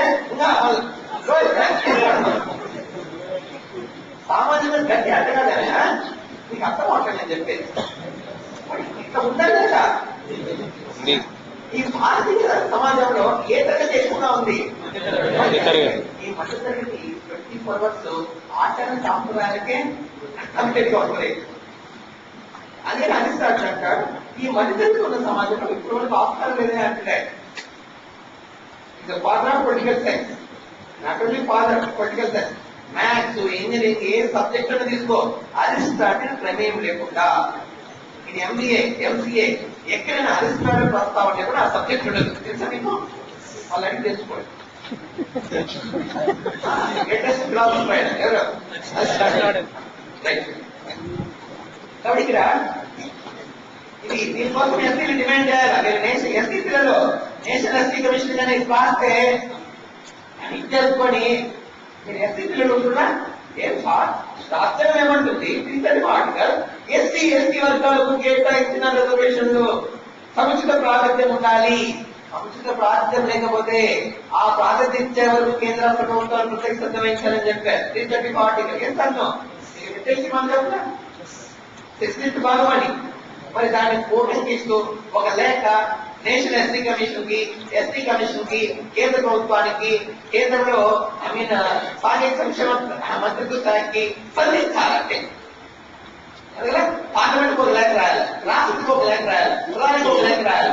లేఖ అయిపోయి ఏమన్నా జనాభా ప్రతిపత్తిని అప్లైన రిజర్వేషన్తో ఇదే ఇస్తున్నారు, ఇది మాత్రం ఇస్తున్నారు, ఇది ఎంతసేపు ఇది ఇదే మిగతా నాకు సంబంధం లేదు. వాళ్ళు తగ్గదంటే తీసుకోవాలని చూసుకోండి. రకాల ఇష్యూ వేసినట్ట లేదా హైకోర్టు మీద పిల్ వేయచ్చు. నేను ఎస్సీ పిల్లలు నేను మీకు చెప్తున్నానే సబ్జెక్ట్ అవగాహన. ఇది చేసుకోండి, జోరు పెట్టుకోండి మీ కర్మ. అదే యాడికి ఇది వచ్చినా వెళ్ళిపోక బీసీలంటే మన క్లాస్ ఎంత ఉన్నారు? బీసీలు తెలుసా? 90%. 90% కన్నా ఎక్కువ ఉంటారు. సో కాబట్టి ఎగ్జాంపుల్ చూపించుంటారు. చూపిలేదా? బీసీలు చేయాలంటే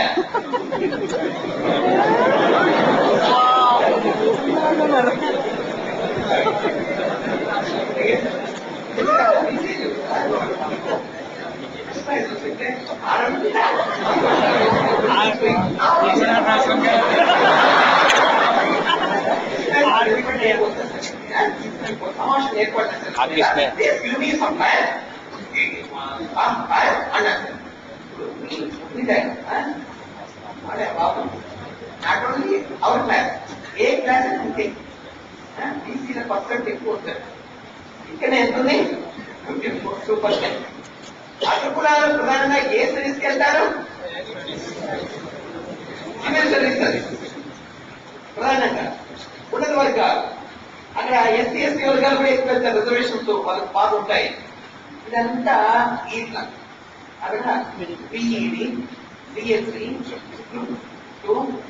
ఇవన్నీ కూడా బీసీలు అధికంగా ఉంటారు. అది మధ్య తరగతి మనం పైన ఉంటాం, కింద ఉంటాం.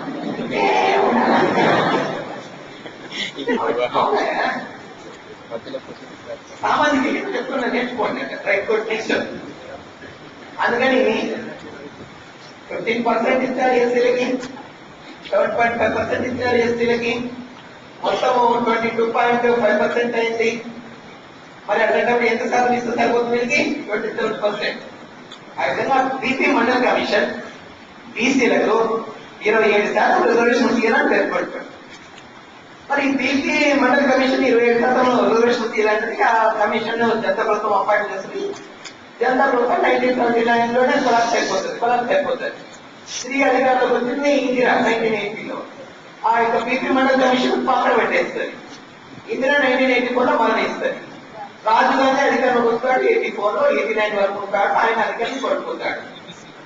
ఆ తర్వాత అధికారంలోకి వచ్చింది నేషనల్ ఫ్రంట్ గవర్నమెంట్. దానికి ప్రధానంగా బీపీసీ. ఈ బీపీసీ ప్రధానంగా ఈ అధిక సంఖ్యలో ఉన్న ఈ బీసీలను ఓట్ బ్యాంక్ గా మనకు ఎంత బాగుంటుందనే ఉద్దేశం రాజా. కాబట్టి ఆ బీసీలకు బీపీ మండల్ కమిషన్ ఇచ్చిన రిజర్వేషన్స్ లో అమలు చేస్తే బాగుంటుందనే ఉద్దేశంతో ఫస్ట్ టైం 27% రిజర్వేషన్స్ కల్పిస్తాడు కేంద్ర ప్రభుత్వం దేశంలో అన్ని వీటిలోన. ఆ విధంగా బీసీలకు 27% రిజర్వేషన్స్ కల్పించిన ప్రధాని లేదా ప్రభుత్వం ఏదంటే నేషనల్ ఫ్రంట్ గవర్నమెంట్. ఏ ప్రధాని? బీపీసీ గమనిస్తారు. అలా బీసీలు ఫస్ట్ టైం 27% రిజర్వేషన్ పొందుతారు. సరే, ఎప్పుడైతే ప్రభుత్వ ఉపాధిలో కానీ విద్యలో కానీ వీళ్ళకి 27% రిజర్వేషన్స్ వచ్చాయో ఈ విషయాన్ని అగ్రకులాలు ఆడబడిన సుప్రీంకోర్టులో సవాల్ చేస్తారు. ఆ కేసే ఇందిరా సహాని వర్సెస్ భారత ప్రభుత్వం 1994 కేసు. ఆ ఇందిరా సహాని కేసులో సుప్రీంకోర్టు తీర్పు చెప్తూ బీసీలకు 27% రిజర్వేషన్స్ ఇవ్వడం సమ్మతే, అయితే క్రిమిలేయర్ మినహాయించండి అంటారు. What is my creamy layer? ఈ బీసీలలో ఉండేటువంటి సంపన్న శ్రేణి ధనిక వర్గం, సంపన్న వర్గం అంటారు. కాబట్టి అది మొన్నటి వరకు 4.5 lakhs ఉంది. ఈ రోజు ఎంత పెంచారు కేంద్ర ప్రభుత్వం? 6 lakhs. మీ అమ్మ నాన్న వార్షిక ఆదాయము 6 లక్షలు ఆ పైబడి ఉంటే మీరు బీసీలైనా మీకు బీసీ రిజర్వేషన్ వర్తించదు. మీరు ఓసీల కింద లెక్క. అందుకే ఈ క్రిమిలేయర్ అనేది బీసీలో ఉంది కానీ ఓసీలో లేదు. సారీ, ఎస్సీ ఎస్టీలో లేదు. ఎస్సీ ఎస్టీ ఎంత ఇచ్చారు? క్యాస్ట్ బేస్డ్ అంటే మీకు తెలిసి అంతరానుసారం కాబట్టి ఇచ్చారు అక్కడ రిజర్వేషన్. ఇదంటే కాదు, వెనుకబడిన వర్గం. వెనుకబాటు అంటే ఏంటి? ఇక్కడ ప్రధానంగా సామాజికంగా ఆర్థికంగా అని గమనించాలి. ఇక్కడ చాలా లాజిక్స్ ఉంటాయి రాజ్యాంగంలో. అందుకని ప్రధానంగా సంపన్న శ్రేణి అంటారు. ఓకే, నీకు రేపు పొద్దునే గ్రూప్ 2 అప్లై చేసుకోవాలి. గ్రూప్ 2 అప్లై చేసుకోవాలంటే ఒక కాలం ఉంటుంది. బీసీ పిల్లలు బాగానే అండి. ఒక కాలం బీఎస్సీ అని ఉంటుంది. ఒక కాలంలో క్రిమిలేయర్ ఉంటుంది, కింద నాన్ క్రిమిలేయర్ ఉంటుంది. మీరు ఎక్కడ టిక్కేలా? క్రిమిలేయర్ దగ్గర నాన్ క్రిమిలేయరా? పేద వర్గాలు బీసీల పేద వర్గాలు ఎక్కడ? Non creamy layer. సంపన్న వర్గాలు ఎక్కడ? క్రిమిలేయర్. నువ్వు సంపన్న వర్గమైన నాన్ క్రిమిలేయర్ పెట్టి ఉద్యోగం పొందితే ఎప్పుడైనా ఉద్యోగం పోతుంది. కంప్లైంట్ చేస్తుంది మీద. అది ఈజీ కంప్లైంట్ చేయడం. వీడమ్మ నాన్న ప్రభుత్వ ఉద్యోగులు, వీడు బీసీ కింద రిజర్వేషన్ అని ఇన్ఫర్మేషన్ యాక్ట్ తో తెప్పించుకోవచ్చు. అది మనం ఒక ఐఏఎస్ కర్ణాటకలో పదవి పోగొట్టుకున్నాడంట. అట్లా చాలా మంది ఉంటారు రాష్ట్రంలో, దేశంలో. ఓకే, కాబట్టి మీరు కానీ భర్తీ చేసేటప్పుడు క్రిమిలేయర్ నాన్ క్రిమిలేయర్ దగ్గర పేద బీసీలు క్రిమిలేయర్ పెడితే మీకు బీసీ రిజర్వేషన్ వర్తించింది. ఓపెన్ కేటగిరీలో మీరు రాస్తారు అంటే. కాబట్టి అప్లికేషన్ భర్తీ చేసేటప్పుడు చాలా జాగ్రత్తగా అప్లికేషన్ భర్తీ చేయాలి బీసీ పిల్లలు. కాబట్టి మీరు పేద వర్గానికి చెందిన వారైతే నాన్ క్రిమిలేయర్ అని కూడా టిక్ చేయాలి. నేల ఫిమేల్ ఉంటుంది. నువ్వు మేల్ దగ్గర టిక్, ఫిమేల్ దగ్గర మేల్, ఆ పక్క ఫిమేల్. అట్లా గమనించాలి. అక్కడ కాకుండా ఆ అమ్మాయి ఉంది, అదే కదా ఆ అమ్మాయి ఉంది. ఓకే, ఫిమేల్ దగ్గర కాకుండా మేల్ దగ్గర పిచ్చింది. ఉమెన్ రిజర్వేషన్ వరకు ఇస్తా. కంప్యూటర్ తెలుసురా, ఈ అమ్మాయి అబ్బాయిని తెలుస్తుందా శాసనంలో తెలుస్తుందని అర్థమైంది అమ్మాయి. అర్థం కదా, ఏంటి అర్థమైంది చెప్పండి, ఏంటి అర్థమైంది? నేను దగ్గర కాకుండా ఎక్కడైనా ఫిక్స్ దగ్గర లేకపోతే రిజర్వేషన్ పోతారు మీకు. వాళ్ళు ఓపెన్ కేటగిరీలోకి వస్తారు. మీకు 33.5 రిజర్వేషన్ 33.3 రిజర్వేషన్ వర్తించదు. అప్లికేషన్ ఫిలప్ చేయడం ఎంత సాంకేతికంగా ఉంటుందో ఎక్కడ పొరపాటు. మనం ఏదంటే తీకేస్తాను అప్లికేషన్ చాలా జాగ్రత్తగా భర్తీ చేయాలి. ఎగ్జామ్ రాసేటప్పుడు కూడా దాంట్లో చాలా జాగ్రత్తగా భర్తీ చేయాలి. ఆ పేపర్లో ఏమైనా మర్చి ఉన్నా, కొన్ని ప్రింట్ మిస్టేక్స్ ఉన్నా అది వాళ్ళకి ఇచ్చేసి నాకు నీట్ గా ఉండేది అని రాయాలి. లేకపోతే కంప్యూటర్ యాక్సెప్ట్ చేయాలి. నీ పేరు, నీ యొక్క నెంబర్ ఉంటుంది. నెంబర్ ఉంటే కింద గళ్ళు ఉంటాయి. ఆ గళ్ళ కరెక్ట్ గా భర్తీ చేయాలి. అలాగలా గళ్ళు తెలుసుకున్నట్టుంటాయి, సున్నాలు ఉంటాయి. సున్నాలు కూడా ఉంటాయి లేదు ఏదైనా. ఇంకా 91, ఓకే 77 కదా, అలా 77 8 2 3 4 ఉంటుంది అనుకున్నాం. ఈ నెంబర్ అనుకున్నాం. మీరు చూడండి అయ్యా, 20 సున్నాలు 10 ఉంటాయి, 10 సున్నాలు కదా. ఈయన ఉంటే 10 సున్నాలు అక్కడ అనుకోండి, అక్కడనే అనుకోండి. ఈయన 9 అన్నప్పుడు ఎన్నో సున్నాలు అయింది. ఇలా పై నుంచి 1 2 3 4 5 6 7 8 9 ఈయన దీనికి సిద్ధాలు అలాగే మనం అట్టగా నడుస్తున్నా ఉంటే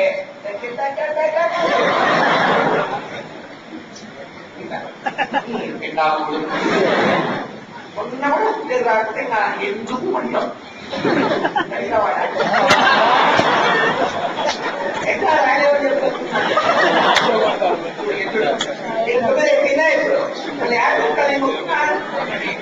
ఇది ఒకటి ఉంది, ఒకటి ఇది 0 ఉంటుంది, 0 ఒకటి అనుకోకూడదు. మళ్ళా చూడాలి కూడా చూసుకోవాలి. మళ్ళా ఒకటి అయితే ఇక్కడ అప్పుడు ఇటు రావాలి, అట్ట చూసుకోవాలి. ఇది బాధపడితే అంటే కాలం 9 ఆడుంటే ఇక్కడ 10లో చుట్టామనుకో పోతాయి. అప్పుడు యాక్సెప్ట్ చేయాలి. నువ్వు ఎగ్జామ్ రాస్తే ఏం రాస్తే అవునంటే కాదంట. ఇది చాలా మంది తెలియదు. అదే మంచి స్మార్ట్ గా ఉండేటువంటి వాళ్ళు కూడా ఎగ్జామ్ లో స్మార్ట్, బాగా ఎక్స్పీరియన్స్ ఉన్న వాళ్ళు కూడా మర్చిపోతారు. మేడం ఒకసారి సివిల్ సర్వీస్ రాస్తుంది, ఐఏఎస్ సెలెక్ట్ అయింది. ఇంకోసారి సెకండ్ అటెంప్ట్ లో మెయిన్స్ లో అదే నెంబర్ వేయడం మర్చిపోయింది. మళ్ళీ అదే 0 అదే నేను అప్లై చేస్తే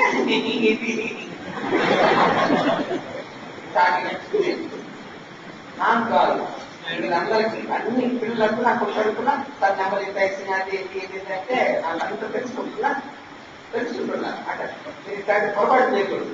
వేస్ట్ ఎగ్జామ్ రాస్తున్నాను బాగా గమనించాలి. సాంకేతికంగా అవుతాయి. సరే రైట్.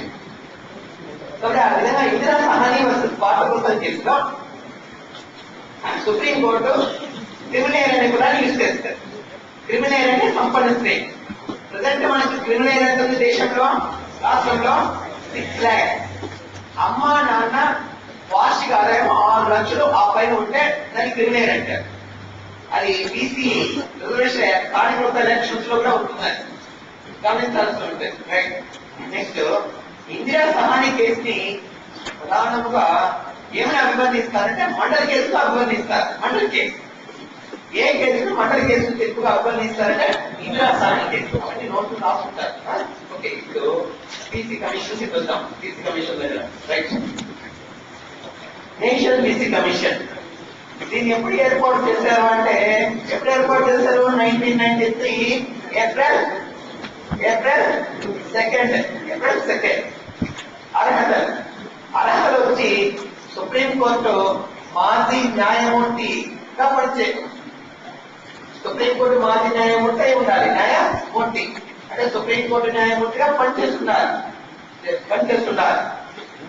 నెక్స్ట్ తర్వాత సభ్యులు ఎంత అంటే 1+1 1+4 మొత్తం ఎంత? 6. ఒక చైర్మన్, ఒక వైస్ చైర్మన్, 4 సభ్యులు, మొత్తం ఎంత? 6. ఈ 4 సభ్యులు ఒక మహిళ తప్పనిసరి ఉండాలని లేదు, ఇక్కడ ఉండవట్టాడు అంతా ఓన్లీ ఎస్సీ ఎస్టీకే ఉంటాయంట. ఓకే, గమనించాలి. సరే, నెక్స్ట్ నియామకం ఎవరంటే కేంద్రం నియమిస్తుంది, కేంద్ర ప్రభుత్వం నియమిస్తుంది ఫర్ రిజర్వేషన్. కేంద్ర ప్రభుత్వం ఒక తీర్మానం ప్రకారం నియమిస్తుంది. నెక్స్ట్ పదవీ కాలం ఎంత అంటే 3 సంవత్సరాలు. రాజీనామా ఎవరు సమర్పించాలి? కేంద్ర ప్రభుత్వాన్ని సమర్పించాలి. ఎవరు తొలగిస్తారో కేంద్ర ప్రభుత్వం తొలగిస్తారు. అక్కడ ఏ కోట ఉంటుందంటే డాష్ ఉంటుంది. అంటే ఇప్పుడు 2 సంవత్సరాల ముందు నుంచి దీనికి సివిల్ కోర్టు హోదా ఇచ్చారు. ఏ కోర్టు హోదా? సివిల్ కోర్టు హోదా ఇచ్చారు. గమనించాలి.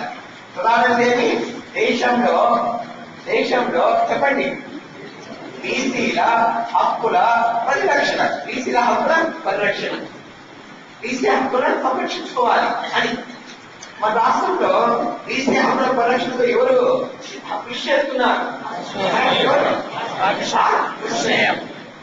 ఎగ్జాంపుల్ చెప్తున్నా, అద్భుతమైన ఎగ్జాంపుల్. తెలంగాణ స్టేట్ లో మన ఎలక్షన్ జరిగింది. తెలుగుదేశం పార్టీ తన అధినేత బీసీ కృష్ణయ్య ముఖ్యమంత్రి అభ్యర్థిగా ప్రకటించాడు. తెలుగుదేశం పార్టీ తెలంగాణ రాష్ట్రంలో అధికారంలో రాలేదు. ప్రతిపక్ష హోదాకు వచ్చేది. ప్రధాన ప్రతిపక్ష ప్రతిపక్షం లేదు. ప్రధాన ప్రతిపక్షం కాంగ్రెస్, ప్రతిపక్షం వచ్చి ఎవరు? టీడీపీ.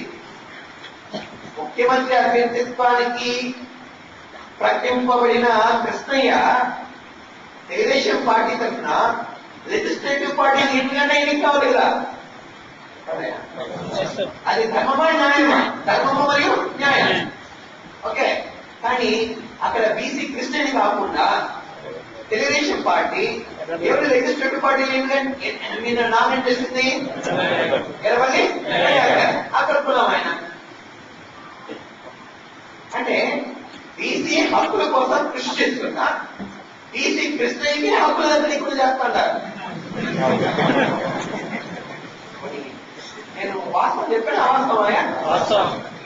మన కృష్ణయ్యకే హక్కులు దక్కలేకపోతే మనం ఎంత అని మీరు అనుకోవాలి. కోసం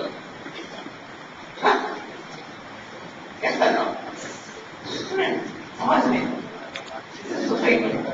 బీసీ కృష్ణయ్య కార్డు ఉపయోగించడం వలన తెలంగాణ స్టేట్ లో, ఆంధ్ర స్టేట్ లో బీసీల ఓట్లు గణనీయంగా పొందింది ఒక పార్టీ. ఆ పార్టీ ఏది? ఏదయ్యా? ఓట్ల కోసం కాదన్నట, బీసీ పదవుల కోసం వద్దా అని అడుగుతున్నారు.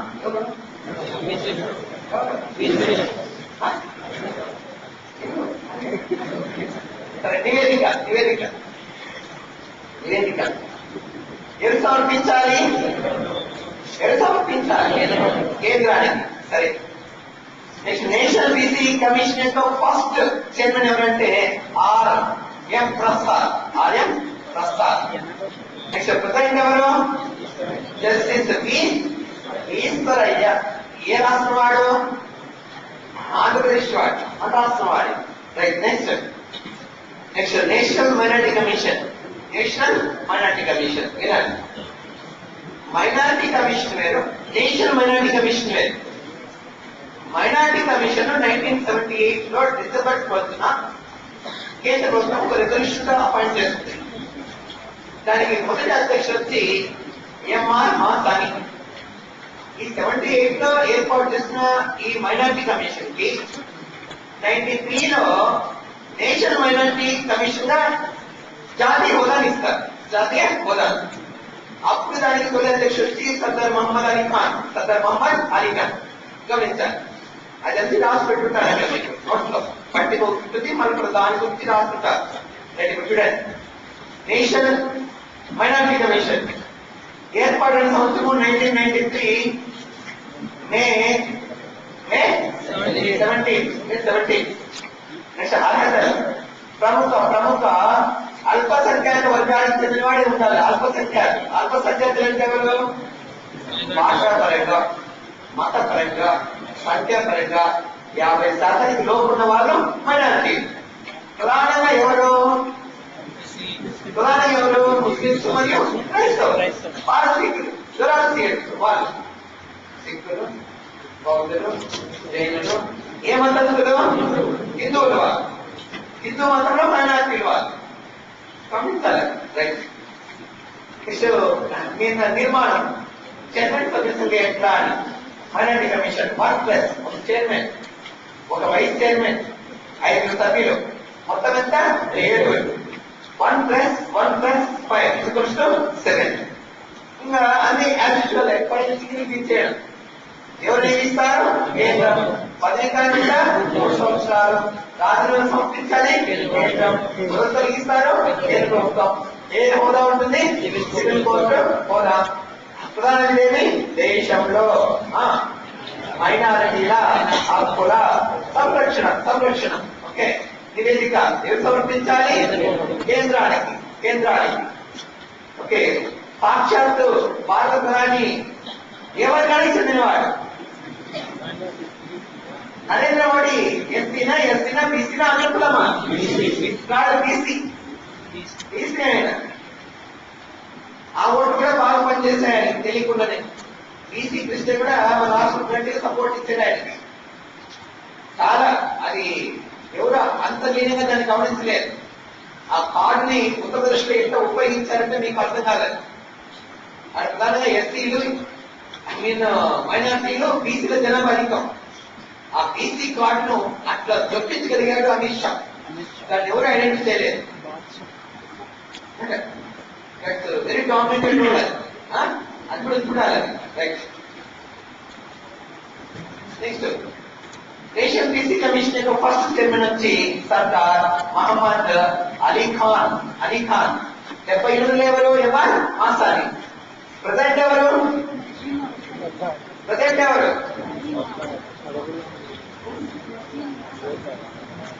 వసీం అహ్మద్. అక్కడ మీకు హబీబుల్లా అని ఉంటుంది, అది కొట్టేసుకోవాలి. వసీం అహ్మద్.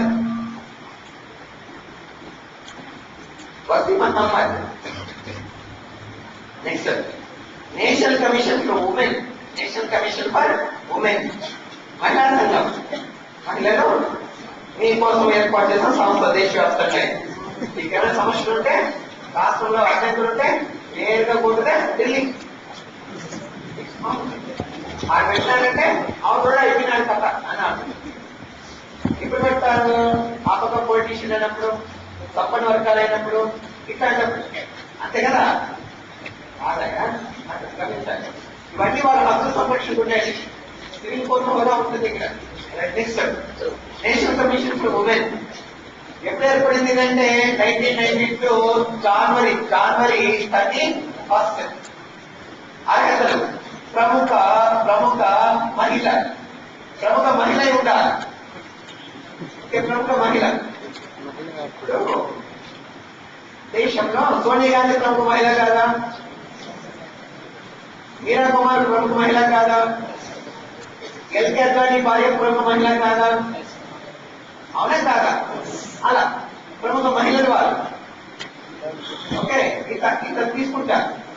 ఉన్నత పదవిలో ఉన్నవారు నస్మా హెప్తుల్లా, లేదా రాష్ట్రంలో ఎవరో ముఖ్యమంత్రి భార్య, లేదా గవర్నర్ పనిచేసిన ఆయన భార్య, లేదా ఒక మంత్రిగా ముఖ్యమంత్రిగా పనిచేసిన కొంతమంది స్త్రీలు, ప్రముఖ మహిళలు.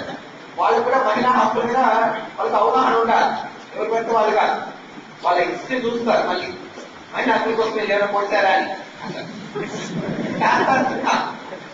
కంటిన్యూస్ పొలిటికల్ ప్రొఫెసర్ బాల హక్కుల కోసం పోరాటం చేస్తుంటారు. కేంద్ర క్యాబినెట్ మంత్రి హోదా ఉంటుంది ఆన్లైన్ పట్ల. సరే.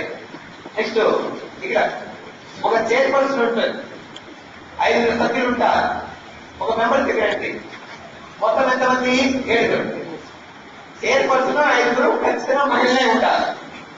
ఈయన 1 సీనియర్ ఐఏఎస్ మహిళ ఉండొచ్చు, పురుషుడు ఉండొచ్చు, చెప్పలేదు. ఐఏఎస్ అంటే ఓన్లీ మహిళలే వస్తారు కదా, ఎవరైనా ఉండొచ్చు అక్కడ. కానీ సభ్యులుగా తీసుకునేటప్పుడు మాత్రం ఖచ్చితంగా వాళ్ళని ఎవరు తీసుకోవాలా? మహిళ. కాబట్టి 1 చైర్పర్సన్, 5 సభ్యులు. ఈయన మెంబర్ ఆఫ్ సెక్రటరీ, కార్యదర్శి మరియు సభ్యుగా ఉంటాడు. అటువంటి స్టేటస్ ఇచ్చారు. మొత్తం 7. నియామకం వచ్చి కేంద్రం. పదవీ కాలం 3 సంవత్సరాలు.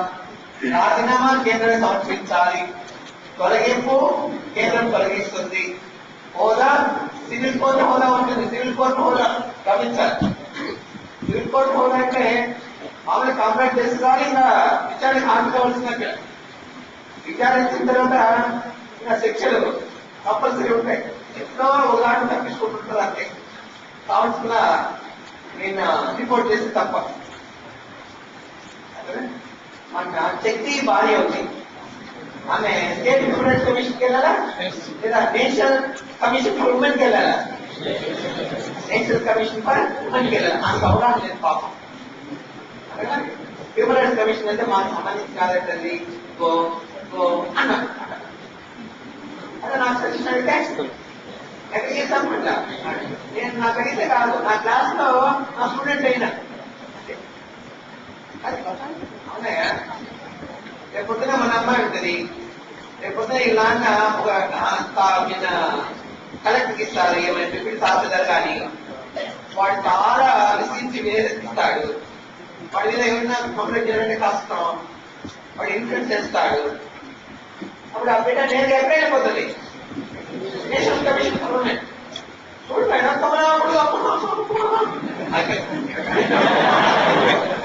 ఎంత బాధ వస్తే ఏడుస్తా అంటుంది. అదే నాన్న పోయి పర్వాలేదు అంతా ఫినిష్. ఆడొస్తాడు, వాడు సివిల్ సర్వీస్ వాడు నేషనల్ ఎట్టుంటాడు, వాడు ఎట్టుంటాడు, వాడు తక్కువ ప్రదర్శిస్తాడు. వీళ్ళేం చేస్తారు, గణపాటు తీసుకుంటారు, గ్యాన్ కూర్చున్నాం ఆడుకుంటున్నారు. ఎప్పుడంటే అక్కడ విచారణ సకాలంగా హాజరైనప్పుడు అమ్ముడు నేచర్ ఉంటారు. అమ్ముడు నేచర్, రిక్వెస్ట్ నేచర్, ఉత్తమాన్ని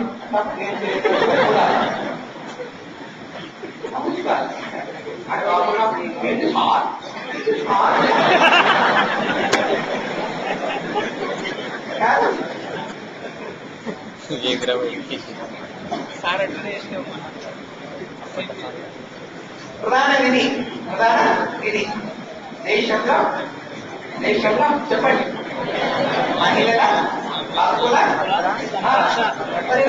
పరిరక్షణ గమనించాలి. నివేదిక ఎవరు సమర్పిస్తుంది కేంద్రానికి? ఫస్ట్ చైర్పర్సన్ ఎవరు? జయంతి పట్నాయక్. ప్రెసిడెంట్ ఎవరు? లలిత కుమారి మంగళం. లలిత కుమారి మంగళం. మహిళా సంఘ అధ్యక్షుడిగా పనిచేయని వ్యక్తి ఎవరు అడిగారు మీకు సర్దుతుంది నీటిలో. కాబట్టి జయంతి పట్నాయక్, అరిసేట విభా పార్థసారథి, పూర్ణిమ అద్వానీ, మోహిని గిరిజా వయసు 2 దఫాలు పనిచేసింది. ప్రజెంట్ ఎవరంటే లలిత కుమారి మంగళం. వీళ్ళు ఎవరు పని చేయలేదో వాళ్ళు ఎవరు అప్పుడు ఇచ్చారు? ఈ రమాదేవిని ఇచ్చారు. ఆ పని చేయలేదు అట్లా. కాబట్టి అక్కడ నడుస్తుంటారు. అందుకని ఆ టేబుల్ చూపించారు. దానికి ఆ టేబుల్ ఉంటుంది మళ్ళీ తర్వాత చూసుకోవాలి ఎవరు పని చేశారు, ఎవరు పని చేయాలా.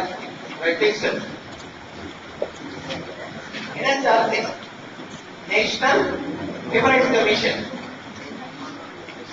నేషనల్ హ్యూమన్ రైట్స్ కమిషన్ ప్రధానంగా భారత రాజ్యాంగంలో ఏ భాగాన్ని సంరక్షించడానికి ఏర్పడింది? ఎన్నో భాగాన్ని? మూడో భాగంతో పాటు ఇంకా ఎన్నో భాగం ఉంటుంది? 4వ భాగం నిర్దేశిమాలి. గమనించండి, నిర్దేశిమాలకు చట్టబద్ధత ఉండదు. చట్టబద్ధత ఉంటుంది కాబట్టి ఇదే ఇంపార్టెంట్ ఎక్కువ. ఒక తండ్రికి ఒక కూతురు ఒక కొడుకు కదా. ఎవడు ఇక్కడ రెస్పాన్సిబుల్ ఎక్కువ? కూతురా కొడుకా? కొడుకే. కూతురు ఏం చేస్తుంది? పెళ్ళైన తర్వాత మెట్టినింటి స్టేటస్ తో పుట్టినింటి మర్చిపోతుంది. పుట్టినింట్లో కూర్చులో ఉంటుంది, పుట్టినింట్లో టూకెళ్ళి చేస్తుంది. అరే తమ్ముడే నాన్న ఏమైనా ఏం తమ్ముడు ఏమన్నా అంటారు. కొంతమంది చేస్తారు. పాప తండ్రికి చూడాల్సిన, అమ్మకు చూడాల్సిన, వాళ్ళు చూడాల్సిన బాధ్యత కొడుకుదే పాపం అని అంటున్నారు కొంతమంది. అవునా కాదయా? అందుకని భార్య సాంప్రదాయం ఏసుకొచ్చి పెట్టేస్తుంది, అమ్మాయిని తప్పు పెట్టేస్తే అంటారు. నాకు తెలియమని నేను ఇంతవరకు ఏమని చెప్పాను? మహిళలకి పెద్ద పీట వేయాలని చెప్పాను ఇంతకుముందు క్లాస్ లో. అప్పుడు మీరు సారు ఏమైనా ఫెమినిజం సత్యము ఏనా ఎక్కువ ఉమెన్ కి అంటాను అనుకుంటున్నాను. అక్కడ ఇట్లాంటి వర్షన్స్ లో కొన్ని ఉంటాయి. ఇట్లాంటి తప్పు ఉంటే వాళ్ళ మీద వివక్ష ఉండేది అది ఉంటాయి. ఇలాంటి తక్కువ అంట 10%, వాళ్ళ మీద ఎక్కువ అంట 20%. అట్లా అక్కడ కాదు. ఆయన ఎంత చేస్తే మెట్టింటికి వెళ్ళిపోతుంది. ఏడో చూస్తారు. అమ్మ నాన్న జబ్బులు పడతారు, మంచి మీద పడతారు. వాడేమో మూడు రానేడు, ఆమె మీద ప్రేమ ఉంది. అమ్మ మా టాబ్లెట్ వేసిపోయి మందు మధ్య తాగి పాలు తాగి అయిపోతుందా అయిపోతుందా ఏదన్నా అయిపోతుందా? మరి ఎప్పుడు చూసుకోవాలి. ఆ శుభాలు అంటే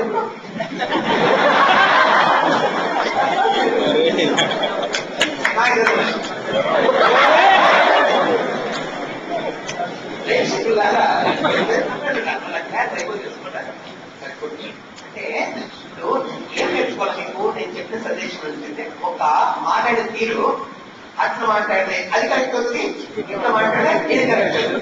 మన కత్తికి ఈ వైపు రెండు వైపు ఏముంటారు అది అది నేర్చుకోవాలి. ఆస్పెక్ట్ ఆఫ్ అంటే వన్ వర్షనే కాదు. అయితే ఇంతవరకు ఎందుకు చెప్పలేదు అంటే నాకు బిడ్డల్లో మగ బిడ్డ తీసుకో ఆడబిడ్డ తీసుకో అందుకని ఇప్పుడు ఇట్లాంటి ప్రశ్న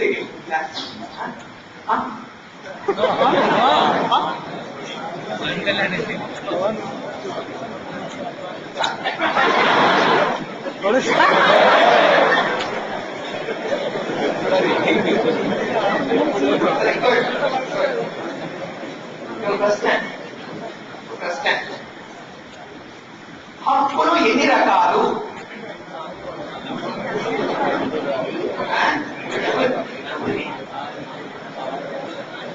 హక్కులు ఎన్ని రకాలు?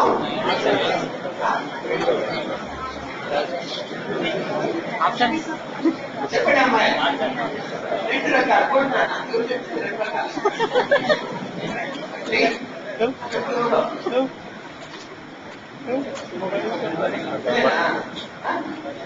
చెప్పు. 2 రకాలు ఏమది? న్యాయ సంరక్షణ అది ఏమది? హక్కులు 2 రకాలంటే నేను చెప్పుకున్న నోట్స్ అక్కడ న్యాయ సంరక్షణ న్యాయానికి అర్హమైనది ప్రాథమిక హక్కులు, న్యాయానికి అర్హం కాని అని ఇప్పుడు చెప్పేటప్పుడు డైరెక్ట్ గా వచ్చేసారు. అక్కడ చెప్పకూడదు. హక్కులు ఎన్ని రకాలంటే 2. అవి ఏవైతే ప్రాథమిక హక్కులు అంతే. న్యాయ సంరక్షణకు అర్హమైనవి, చట్ట సంరక్షణకు అర్హమైనవి, కోర్టుల ద్వారా అమలు చేసుకోవడానికి వీలున్నవి చేసుకో. ఫండమెంటల్ రైట్స్ మీరు డైరెక్ట్ గా వచ్చేయాలి. హక్కులు ఎన్ని రకాలు? 2 రకాలు. ఏమది? న్యాయ సంరక్షణ వేటి ఉంటుందంటే వేటికి లేదు అంతే. ప్రాథమిక హక్కులు ఎన్ని రకాలు? ప్రారంభంలో ఎన్ని రకాలు? 7 రకాలు. నేను తీసేశాను అంతే. నిర్దేశితమైన ఎన్ని రకాలు? నిర్దేశిక నియమాలు ఎన్ని రకాలు? 3 రకాలు. ఏమని? అంతే. ఇది సబ్జెక్ట్ అవగాహన ఉంటుందని ఎథిక్స్ అవగాహన. మనం దేని అవగాహన ఉన్నాడా? అదే సబ్జెక్ట్. ఇది అది బేస్, ఇది విషయం. రైట్. నెక్స్ట్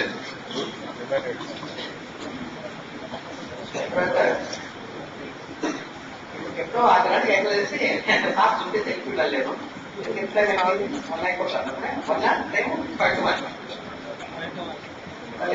అయిపోతుంది.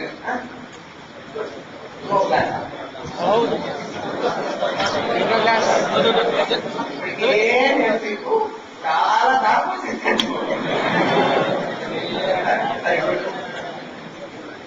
నేషన్ హ్యూమన్ కమిషన్ అంటే ఇంత క్లాస్ చెప్తేమంటే మీరు అలసిపోరు. సబ్జెక్ట్ మీద విస్తృత అవగాహన వస్తుంది. క్లాస్ లో నేర్చేసుకుంటాడు. ఈరోజు చెప్పిన class that's not normal class, మీకు తెలియదు, అది నాకు తెలుస్తుంది. ఈరోజు బాగా మంచిగా మీకు ఇచ్చేసాను. అవునా బాబు, రాదు క్లాస్ కు ఎవరికి అంటే ఇంట్రెస్ట్ ఉండాలా, ప్లస్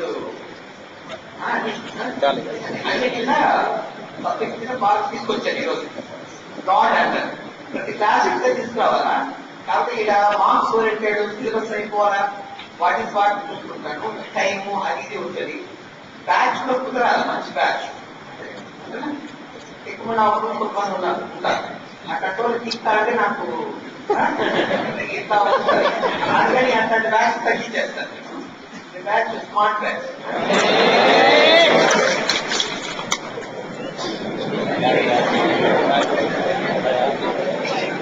బాగా కూడా ఉంది, మా దగ్గర కూడా ఉంది.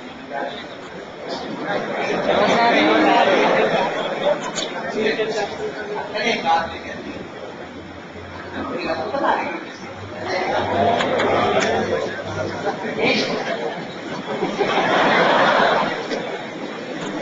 నేషనల్ హ్యూమన్ రైట్స్ కమిషన్ దీన్ని ఎప్పుడు ఏర్పాటు చేశారు? First time 1993 September 28. వీటికి అన్నిటికీ డేట్స్ చెప్తుంటా చూడండి.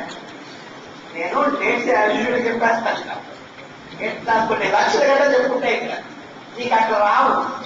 అక్కడ ప్రాక్టీస్ చేయాలి దాన్ని బాగా, 1-10 సార్లు మళ్ళీ మళ్ళీ మళ్ళీ అట్లా ఎగ్జామ్ పెట్టినప్పుడు దీన్ని రివిజన్ చూసుకోవాలి. అక్కడ గుర్తుపెట్టుకోవాలి. రైట్, నెక్స్ట్ ఏమి సుప్రీంకోర్టు మాజీ ప్రధాన న్యాయమూర్తి, సుప్రీంకోర్టు మాజీ ప్రధాన న్యాయమూర్తి చైర్మన్గా ఉండాలి అట్ట. నెక్స్ట్ సభ్యులు 1+4 ఇది కలుస్తూ ఒక అధ్యక్షుడు, 4 సభ్యులు. నియామకం ఎవరి నియామకము? రాష్ట్రపతి నియమిస్తాడు.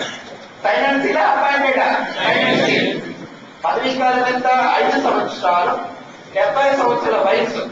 ఏది ఉన్నది అది. సుప్రీంకోర్టు ప్రధాన న్యాయమూర్తి పదవి విరమణ వయసు ఎంత? 65 సంవత్సరాలు. దానికి 5 సంవత్సరాలు యాడ్ చేస్తే ఎంత? 75 లేదా 70 సంవత్సరాల వయసు అంటారు. రైట్, నెక్స్ట్ తర్వాత రాజీనామా ఎవరు సమర్పించాలి? రాష్ట్రపతి సమర్పించాలి.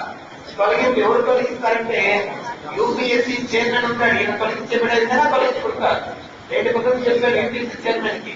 నిజానికి ఎవరు తొలగిస్తారంటే రాష్ట్రపతి తొలగిస్తారు. ఏ కోర్టు హోదా కలిగి ఉంటుందంటే సివిల్ కోర్టు హోదా కలిగి ఉంటాడు. ప్రధాన విధి ఏం చెప్పాలి మీరే? మానవ హక్కుల సంరక్షణ. అంతే, మీరే చెప్పాలి, మీరే ఇంకా క్రియేటర్స్. నెక్స్ట్ నివేదిక ఎవరికి? రాష్ట్రపతికి. నెక్స్ట్ తొలి అధ్యక్షుడు ఎవరు? రంగనాథ్ కృష్ణ. రంగనాథ కృష్ణ. ఓకే, ఆయన అపాయింట్ అయిన తర్వాత ఎస్వీఎస్ కి ఫస్ట్ టైం విజిట్ వచ్చాడు తిరుమలకి.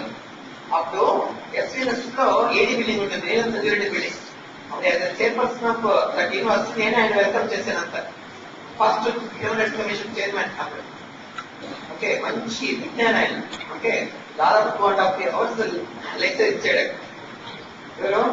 రంగనాథ్ కృష్ణ. కాబట్టి ముఖ్యంగా తిరుపతి ఇంపార్టెంట్ అని ఎవరైనా అపాయింట్ అయితే దేవుణ్ణి దర్శించుకోవడానికి కోరుకుంటున్నాడు. అప్పుడు దొరికాడు ఆయన.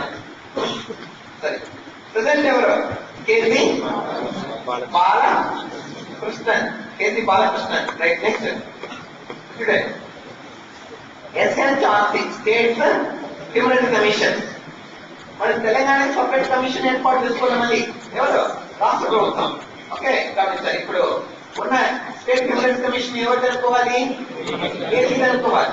అది వచ్చినప్పుడు దాని కింద సపరేట్ గా ఆయన పేరు రాసుకోవాలంటే అన్ని ఇవే సరిపోతాయి. అట్లా రైట్, చూడండి. ఇది కూడా ట్విన్స్. 1993 September 28 same date. మామూలుగా హైకోర్టు మాజీ ప్రధాన న్యాయమూర్తిగా పనిచేస్తున్నారు. హైకోర్టు మాజీ ప్రధాన న్యాయమూర్తి చైర్మన్ నియమించబడేవాడు. ప్రారంభంలో సభ్యులు 1+4-5 ఉండేవారు. అదే 2006లో సభ్యులు తగ్గించారు. 1+2. ప్రజెంట్ ఎంత ఉన్నారు? 3. అదే టైంలో ఎవరు నియమిస్తారు? గవర్నర్ నియమిస్తారు. పదవీ కాలం ఎంత? 5 సంవత్సరాలు 70 సంవత్సరాల వయసు, 5 years or 30 years ఏజ్ గమనించాలి. రైట్. రాజీనామా ఎవరు సమర్పిస్తారు? రాష్ట్ర గవర్నర్ సమర్పించాలి. ఎంత తొలగించబడతారంటే state public service commission chairman తొలగించబడేదిగా తొలగించబడతారు. ఎట్లా తొలగిస్తారు? ఎవరు తొలగిస్తారంటే రాష్ట్రం తొలగిస్తారు. గవర్నర్ చేత నియామకం, రాష్ట్రం చేత తొలగింపు. State public service commission chairman మరియు సభ్యులు కూడా గవర్నర్ నియామకం, రాష్ట్రం తొలగింపు. మీకు విషయం చెప్తాను చూడండి. తెలంగాణ గ్రూప్ 3 ఆస్పిరెంట్స్ కు ఒక మంచి గుడ్ లక్ ఏంటంటే ఆయన Chakrapani is a good moral personality. అయిన మంచి మెరిటోరియస్ వ్యక్తి. అయిన ఎవరికి తలొగ్గురైన దేశంలోని తెలంగాణ పబ్లిక్ సర్వీస్ కమిషన్ ఒక మోడల్ అని చూపిస్తాడు. ఆయన చూడండి. ఆయన గురించి నాకు బాగా అవగాహన ఉంటుంది. అదేనా, అది మీ లక్. ఇద్దరు చెప్తున్నాను. అసలు Chakrapani public service commission chairman కావడం ఈ రాష్ట్ర ప్రజల అదృష్టం. అంటే నేను చెప్పాను కదా ఈరోజు చూడండి. అంటే సెప్టెంబర్ లో దొరలేని తప్పుడు ఒక సెల్ ఏర్పాటు చేసిన ప్రతినిధించాడు. ఈ నోస్ అబౌట్ రిక్రూట్మెంట్. అంటే చక్కటి ప్రశ్నపత్రం రావడానికి, మంచిగా ఇవి నిర్వహించడానికి, మెరిట్ కి పట్టం కట్టడానికి, రికమెండేషన్స్ చోటు లేకుండా ఉండడానికి బాగా చర్యలు తీసుకుంటాడు. నియమించబడిన రోజు చెప్పాడు. కేసీఆర్ మాట కూడా విన్న నేను, ఆయనే చెప్పాడు. నా మాట కూడా నేను విన్నమైన ఉద్దేశంతో నియమిస్తున్నా అని చెప్పాడు. ఆయన అంతకుముందే ఎమ్మెల్యే ఎంపీగానే డిమాండ్ చేశాడు కేసీఆర్. ఆయన అప్పుకోలేదు. ఇట్లాంటి మంచి పదవి కట్టబెట్టాడు. కాబట్టి అట్లా ఒక మంచి వ్యక్తిని ఒక సంస్థ అధినేత చేస్తే ఆయన సెపరేట్ చేసేస్తాడు. గమనించాలి. Right. Next status civil court హోదా. సివిల్ కోర్టు హోదా. ప్రధాన విధి రాష్ట్రంలో మానవ హక్కుల పరిరక్షణ. ఇదేది ఎవరికి? గవర్నర్ కి. నెక్స్ట్ మన ఏపీలో, ఆంధ్రప్రదేశ్ లో first human rights commission chairman ఎవరు? సుభాషణ్ రెడ్డి. సుభాషణ్ రెడ్డి గమనించాలి. సుభాషణ్ రెడ్డి. నెక్స్ట్ ప్రెసిడెంట్ ఎవరు? నిసార్ అహ్మద్ ఖాతున్. మన హైకోర్టు ప్రధాని ఓపెన్ చేస్తారు జమ్మూ కాశ్మీర్. నిసార్ అహ్మద్ ఖాతున్. ఓకే. నెక్స్ట్ తెలంగాణ మానవ హక్కుల సంఘాన్ని ఏర్పాటు చేసిన తర్వాత తాజాగా అన్ని ఇవే ఉంటాయి. ఏది మారుతుంది? చైర్మన్ మాట్లాడు. అప్పుడు ఆయన ఫస్ట్ వస్తారా, లాస్ట్ వస్తారా? వస్తాడు. అంటే సిబిసి ఇది కరెంట్ అఫైర్స్ ఇంపార్టెంట్ అని రాసుకున్నామంట. ఏర్పాటైన సంవత్సరం ఇది 1963లో అపాయింట్ అవుతారు. 1963లో. అంటే దీనికి చట్టబద్ధ హోదా ఎప్పుడు ఇచ్చారు? 2003 సెప్టెంబర్ 11. చట్టబద్ధ హోదా. చట్టబద్ధ హోదా అంటే మీ పార్లమెంట్ ఒక శాసనం ప్రకారం ఏర్పాటు చేసిన అకాడమీతో సంతానం కమిటీ రికమెండేషన్. రాసుకోండి ఎక్కడైనా. సంతానం కమిటీ సిఫారసు. హూ రికమెండ్స్ అంటే సంతానం కమిటీ. అర్హతలు senior civil servant. Senior civil servant. Okay. Commissioners ఎంతమంది ఉంటారు? ఒక ప్రధాన కమిషనర్, ఇద్దరు అదనం. మొత్తం ఎంతమంది ఉంటారు? ముగ్గురు. 1+2 ఒక చీఫ్ కమిషనర్, 2 అడిషనల్ కమిషనర్స్. ఎవరు నియమిస్తారు? రాష్ట్రపతి. రాష్ట్రపతి సైన్ అండ్ సీల్. సంతకం మరియు ముద్ర. సంతకం మరియు ముద్ర. పదవీ కాలం ఎంత? 4 సంవత్సరాలు లేదా 45 సంవత్సరాల వయసు. 4 years లేదా 65 years ఏజ్. ఏది ఉన్నైతే అది వర్తిస్తారు. నెక్స్ట్ రాజీనామా ఎవరు సమర్పించాలి? రాష్ట్రం సమర్పించాలి. నెక్స్ట్ ఎవరు తొలగిస్తారు? రాష్ట్రం తొలగిస్తారు. ఏ హోదా ఉంటుంది? No status. No status. ప్రధాన విధి గమనించాలి. దేశంలో ఓకే సివిల్ సర్వీసులలో అవినీతిని అరికట్ట. దేశంలో దానికన్నా కేంద్రంలో రాసుకోండి. కేంద్రంలో సివిల్ సర్వీసులలో అవినీతిని అరికట్ట. గమనించాలి. దేశకాల వల్లే అందరినీ పరిశీలిస్తుంటుంది. వాటి తప్పులు చేసుకున్నప్పుడు ఒక్కోదాన్ని లెక్కిస్తుంటుంది. శిశుపాలన లెక్కన కృష్ణుడు శిశుపాలన అర్థం చేయడానికి ఎన్ని లెక్కలు రాశాడు అంతా. అట్లా ఇప్పుడు అంతే. స్టేట్ లెవెల్లో గ్రూప్ 2 అధికారులు తప్పులు చేసుకుంటే స్టేట్ బిజినెస్ ఉంటుంది. బిజినెస్ మిమ్మల్ని పర్యవేక్షిస్తుంది ఎవరి నియంత్రణ. మీ మండలికి వచ్చి మీ ఆఫీస్కి వచ్చి అన్ని ఎంక్వైరీ చేస్తారు, గమనించాల్సి ఉంటుంది. కాబట్టి మనం కళ్ళు మూసుకొని ఇచ్చేస్తున్నాం అంటే అది వ్యక్తి నిర్వహిస్తారు, వ్యక్తి. ఆ తర్వాత గాడి, అప్పటికే సమస్త సమాజం ఆ చేతిలో ఉంటుంది, గమనించాల్సి ఉంటుంది. ఓకే, నెక్స్ట్ తర్వాత నివేదిక. నివేదిక ఎవరు సమర్పించాలంటే రాష్ట్రం సమర్పించాలి. ఫస్ట్ చైర్మన్ ఆయన నిట్టూరు శ్రీనివాసరావు. ప్రజెంట్ సిబిసి మారాడు, ఆయన నితిన్ ప్రజెంట్ మారాడు, కొత్త ఆయన ప్రదీప్ కుమార్ ఉన్నాడు ఇంతకు ముందు. ప్రజెంట్ నితిన్ వచ్చాడు. నితిన్ కి ఏదో యాడ్ ఉంది, నితిన్ కుమార్ ఏదో something, Nitin Kumar something. Okay, present commissioner CBC అంటే నితిన్ కుమార్. ఓకే, ఇంతకుముందు ఎవరు ఉన్నారు?